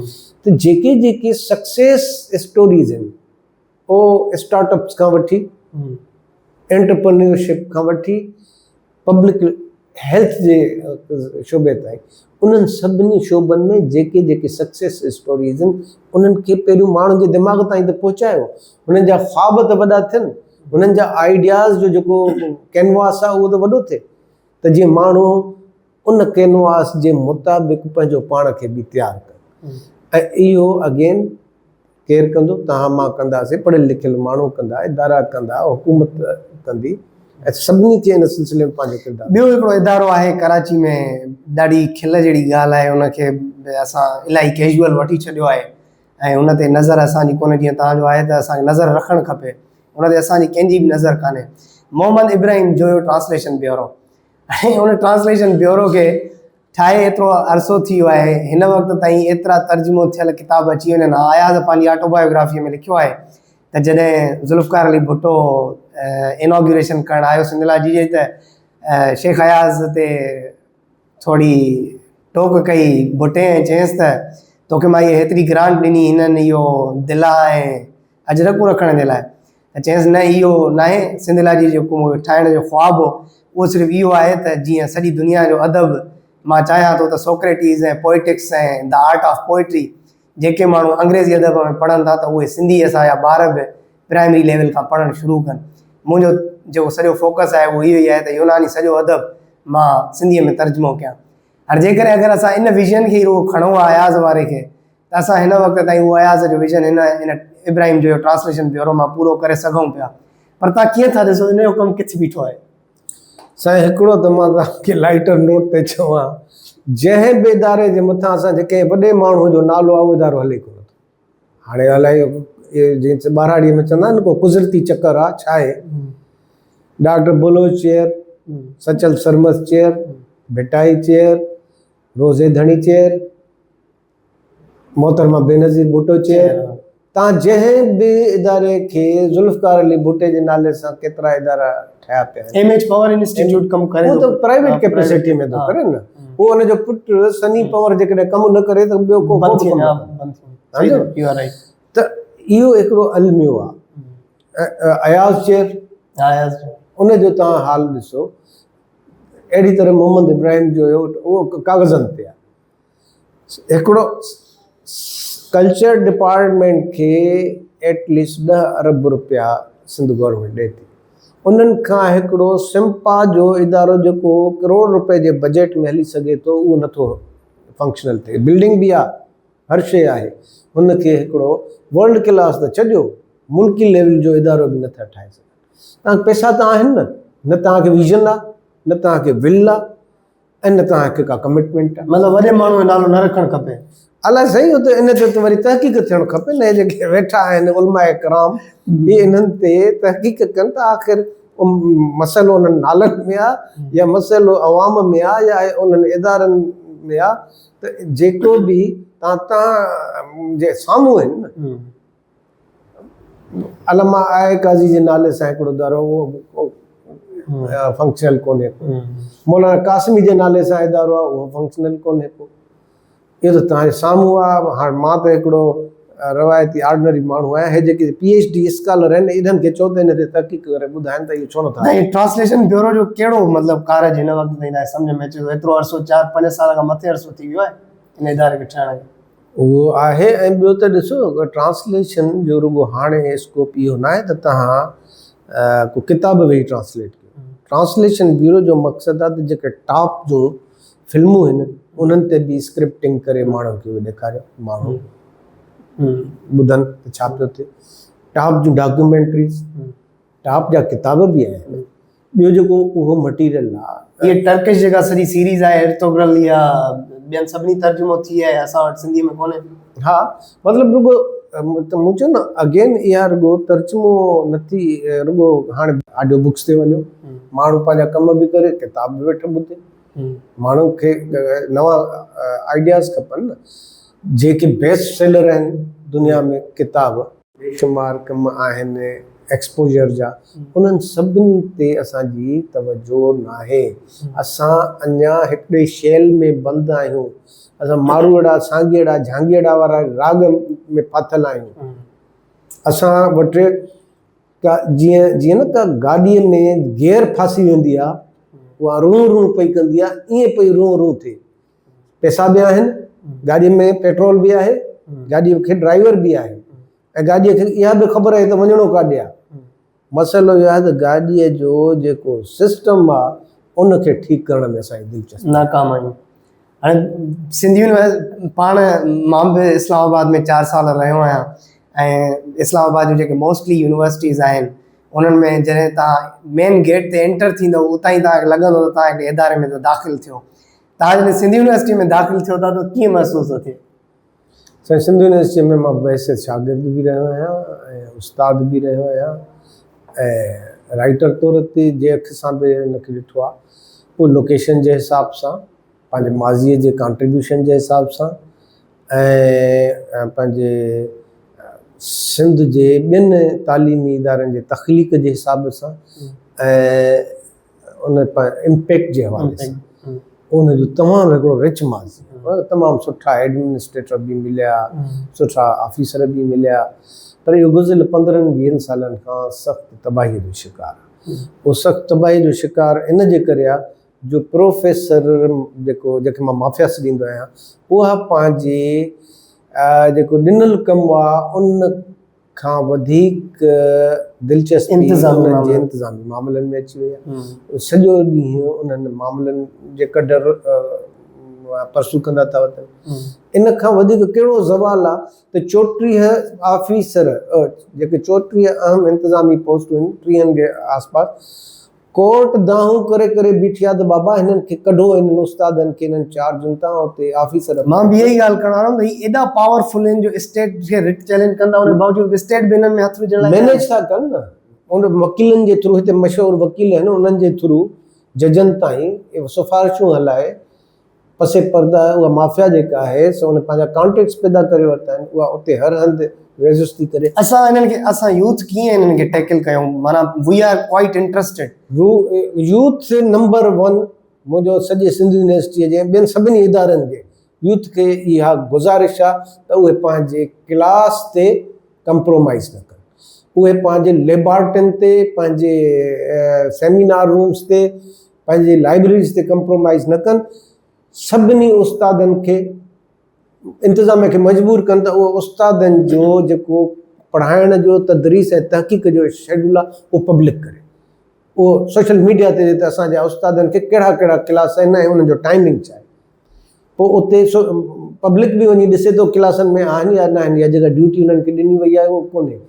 ऐं जेकॾहिं शागिर्द आहिनि उहे ज़बरदस्ती करे उन मजबूर कनि उस्तादनि खे त हली क्लास वठो, हली तदरीसी अमल खे बहाल कयो। नंबर 2 त तव्हां इन खे मीडिया जे ज़रिए अवाम ताईं पहुचायो त कहिड़ा कहिड़ा लूप होल्स इन असांजी टीचिंग में, उन लूप होल्स ते कमु कयो। ऐं नंबर 3 त तव्हां बहसत शागिर्द जेको मुहज़िब तव्हांजो रवैयो आहे उनखे मुहज़िब रखो, पर ॻाल्हि पंहिंजीअ खे जेको आहे सो वॾे वाक चओ। इहो शागिर्दनि खे शागिर्द ठीकु करे सघनि था। ऐं मां तव्हांखे ॿुधायां हिन महिल उस्तादनि, ऑफिसरनि, इंतिज़ामिया, हुकूमत न उन्हनि सभिनी खां वधीक शागिर्द संजीदा आहिनि पढ़ण जे लाइ। बाक़ी ॿिया जेके फैक्टर आहिनि उहे दिलचस्पी नथा रखनि शागिर्दनि खे। मतिलबु इनखे वरी बि स्टूडेंट खे चैलेंज करणु खपे ऐं स्टूडेंट यूनियन खे सर्टेन सख़्तु रूल्स सां गॾु बहाल करणु खपे। ऐं पॉलिटिकल ऑर्गेनाइज़ेशन खे बि हाणे पंहिंजे जेके शागिर्दनि जूं सियासी जमायतूं हाणे पंहिंजे तालीम खे टॉप प्रायोरिटी खे करणु खपे। छाकाणि जेकॾहिं तव्हां अणपढ़ियल आहियो, जाहिल आहियो, दुनिया सां गॾु नथा हली सघो, तव्हां पंहिंजे क़ौम खे सर्व न करे सघो। मां पाण समेत सभई माण्हुनि जो मिसाल थो ॾियां तव्हांखे त असांजो फस्ट पोज़ीशन्स बि आहिनि, असां सियासत बि कई ऐं उन सां गॾोगॾु मुख़्तलिफ़ उहे सभु कम कया जेके हिकिड़े क़ौमी कारकुन खे ऐं वतन दोस्त इंसान खे करणु खपनि।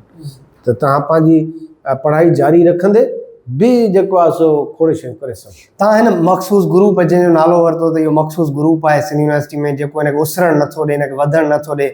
सिंध यूनिवर्सिटी जी हालत बदीन स्टाफ खां बि बदतर लॻी पई आहे। वञो त ईअं थो लॻे त कंहिं ॻोठ में अची विया आहियूं।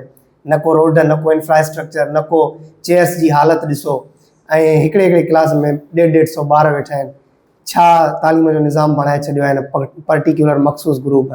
त मुंहिंजो तव्हां खां इनाम साहब इहो ई सुवालु आहे त इन मख़सूस ग्रुप सिर्फ़ु एसि ताईं न आयो, हाणे त मख़सूस ग्रुप इन लेवल ते अची चुको आहे जो जेकॾहिं अगरि को सुपरवाइज़र उन्हनि जे ग्रुप जो न आहे ऐं उहो जेकॾहिं अगरि मुंहिंजो PhD जो उस्तादु आहे त मुंहिंजी PhD नथी निकिरी सघे, जेकॾहिं अगरि मूंखे भली 8 साल लॻनि या खणी मूंखे 10 साल लॻनि, छो त मां उन्हनि जे ग्रुप जे सुपरवाइज़र न खयो आहे।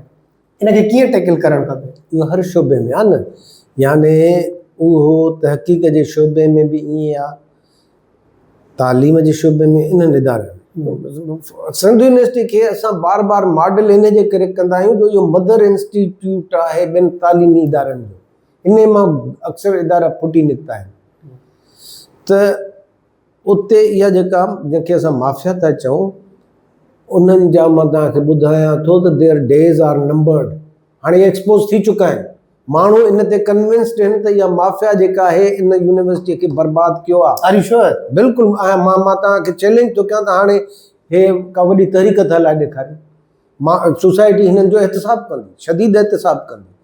हे 6 महीना मूंखे ॿीहर क्लास त बंदि करे ॾेखारियो, हे वॾा मूंखे बुख हड़तालूं एहतिजाज त करे ॾेखारियो।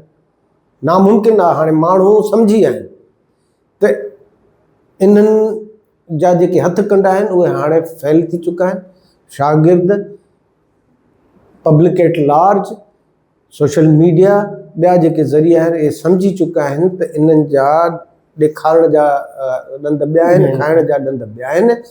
इन्हनि हिकिड़ी बाक़ाइदे गैंगस्टरिज़म जे ज़रिए यूनिवर्सिटीअ जे सभिनी अफेयर्स ते कंट्रोल कयो आहे। जेके तामीराती कम आहिनि उन जा इंचार्ज बि माफ़िया जा रुकन आहिनि। जेके जीअं तव्हां चयो रिसर्च जो जेको कमु आहे उन में बि माफ़िया ग्रुप जा माण्हू आहिनि। इन्हनि जो ज़वाल शुरू थी वियो आहे। पहिरियों स्टेप इहो आहे त इन्हनि जो जेको असुलु चहिरो आहे उहो पब्लिक जे आॾो अची चुको आहे। पब्लिक सपोर्ट हाणे इनखे न आहे। हाणे इहे पंहिंजे ऑफिसरनि, छाड़तनि इन्हनि जे ज़रिए कंट्रोल करण जी कोशिशि था कनि। ऐं ॿियो ॾेखा कॉस्मेटिक तरीक़नि सां छो नथा पंहिंजा शेयर कनि। इहे जेके क्लासनि जो स्केड्यूल आहे, पंहिंजे लेबॉर्टरियुनि जो स्केड्यूल शेयर कनि, ओपन पब्लिक खे चवनि भली अचे असांखे विटनेस कयो त असां घणा क्लास था वठूं, असां घणियूं लेबॉर्टरियूं था हलायूं, घणियूं असां सेमिनार रूम्स के था कयूं, घणियूं तहक़ीक़ था कयूं। कनि न इहो ई त हिकिड़ो हिन दौर में मौज़ूब न हिननि जी हालत इहा आहे त हीअ जॾहिं ॻाल्हाइण वेहनि था 5 मिंट त हिननि जी जॾहिं इंग्लिश ॿुधिजे थी त ॾाढी खिल अचे थी, अचर जहिड़ी ॻाल्हि आहे। माना हिननि जी पोस्ट डॉक ते असांखे शक थियणु लॻंदो आहे। ऐं नॉर्वे जहिड़नि मुल्कनि खे ही वेठा नार्वे पढ़ंदा आहिनि त ॾाढी खिल ईंदी आहे त हिननि जी जेका इंग्लिश आहे उनजी बि हालत आहे। इंग्लिश खे छॾियो, तव्हां हुननि जी सिंधी ॾिसो, फेसबुक ते हुनजा अकाउंट पिया आहिनि न, तव्हां ॾिसो, उर्दू ॾिसो। भाई मां तव्हांखे ॿुधाए चवां त उस्ताद जो कहिड़ो मक़ाम आहे। इहे जेके आहिनि से क़ुरान शरीफ़ जी हिकिड़ी आयत आहे ज़बरदस्त, मुंहिंजी पसंदीदा आयत आहे, जाओल हक़ व ज़हक़ल बातिल इन्नल बातिल कान ज़हूक़ा। सच या रोशनी आई, कूड़ ऐं ऊंधा हो भॼणो, भॻो, ऐं तहक़ीक़ उनखे भॼणो ई आहे। नेचर जा बि हिकिड़ा लाज़ आहिनि। तव्हां भली केतिरा बि हथ नाट ड्रामा कंहिं सिन्फ़ जे रूप में, कंहिं ज़ात जे रूप में, कंहिं उहिदे जे रूप में पाण खे मज़लूम छॾाए केतिरा बि ड्रामा कयो, कुदरत जो बि हिकिड़ो निज़ाम आहे। सुठे कम खे बिल आख़िर सुठो नतीजो मिलंदो, बुरे कम खे, ख़राब कम खे बिल्कुलु आख़िरकार नेचर जो रूल आहे, लॉ आहे। हाणे जेकॾहिं ऑफ दी कैमरा तव्हां वञी यूनिवर्सिटी जे फीमेल प्रोफेसर्स खां पुछंदव, तव्हां हुननि खां ॾिसंदव त हुननि सां केतिरी ज़्यादती आहे। मसइला कुझु त कोर्ट्स में बि आहिनि, अञा केसिस हलंदड़ आहिनि फीमेल। बिल्कुलु मां त चवां ॾिसो न, हाउ लॉन्ग इहो मुसलसिल जारी नथो सघे। मां उन्हनि खे मशवरो ईंदुसि 10-15 साल जेको तव्हां इदारनि जी तबाहीअ खे कयो, माण्हुनि खे एक्सप्लाइट कयो under one or other pretext, इहो दौर ख़तमु थी चुको आहे। हाणे तव्हांखे शागिर्द, कम्यूनिटी ऐं ख़ुदि उस्तादनि जे अंदरि, ख़ुदि मुलाज़िमनि जे अंदरां रेज़िस्ट थींदो। तंहिंजे करे बहितर इहो आहे त तव्हां क़ाइदे क़ानून खे, रूल्स रेगुलेशन्स खे रेस्पेक्ट ॾियो, पंहिंजे लाइ बि ॿियनि जे लाइ बि। ऐं जेको कुझु थियो लेट इट गो, हलो उनखे ख़तमु कयो, माज़ी खे ख़तमु कयो, नए दौर में नयूं ॻाल्हियूं कयो, पंहिंजो जेको रिक्वायर्ड किरदारु आहे उनखे अदा कयो, त तव्हांखे सिंध वरी ॿीहर इज़त सां ऐं जेको आहे सो मोहबत सां यादि। सही। नाज़रीन, सिंध जी पूरी सूरत हाल मुग़ल दौर खां वठी शुरू थियासीं ऐं आख़िर पंहिंजे हिन 21वीं सदीअ जे दौर ताईं हिकिड़ो वे फॉरवर्ड्स बि वरितासीं। थींदो ईअं आहे सदाईं त असां प्रॉब्लम्स ते तमामु घणो ॻाल्हाईंदा आहियूं, बहस मुबाहिसा कंदा आहियूं, पर असां वटि वे फॉरवर्ड्स न आहिनि हूंदा। पर अॼु जेका असांखे ख़ुशनूदीअ जी ॻाल्हि आहे उहा इहा ई आहे त असांखे इनाम शेख साहिबु पाण मना था कनि त डॉक्टर न चओ, उहो असां अहिड़नि ई माण्हुनि खे ॾिसी करे असांखे उत्साह मिले थो।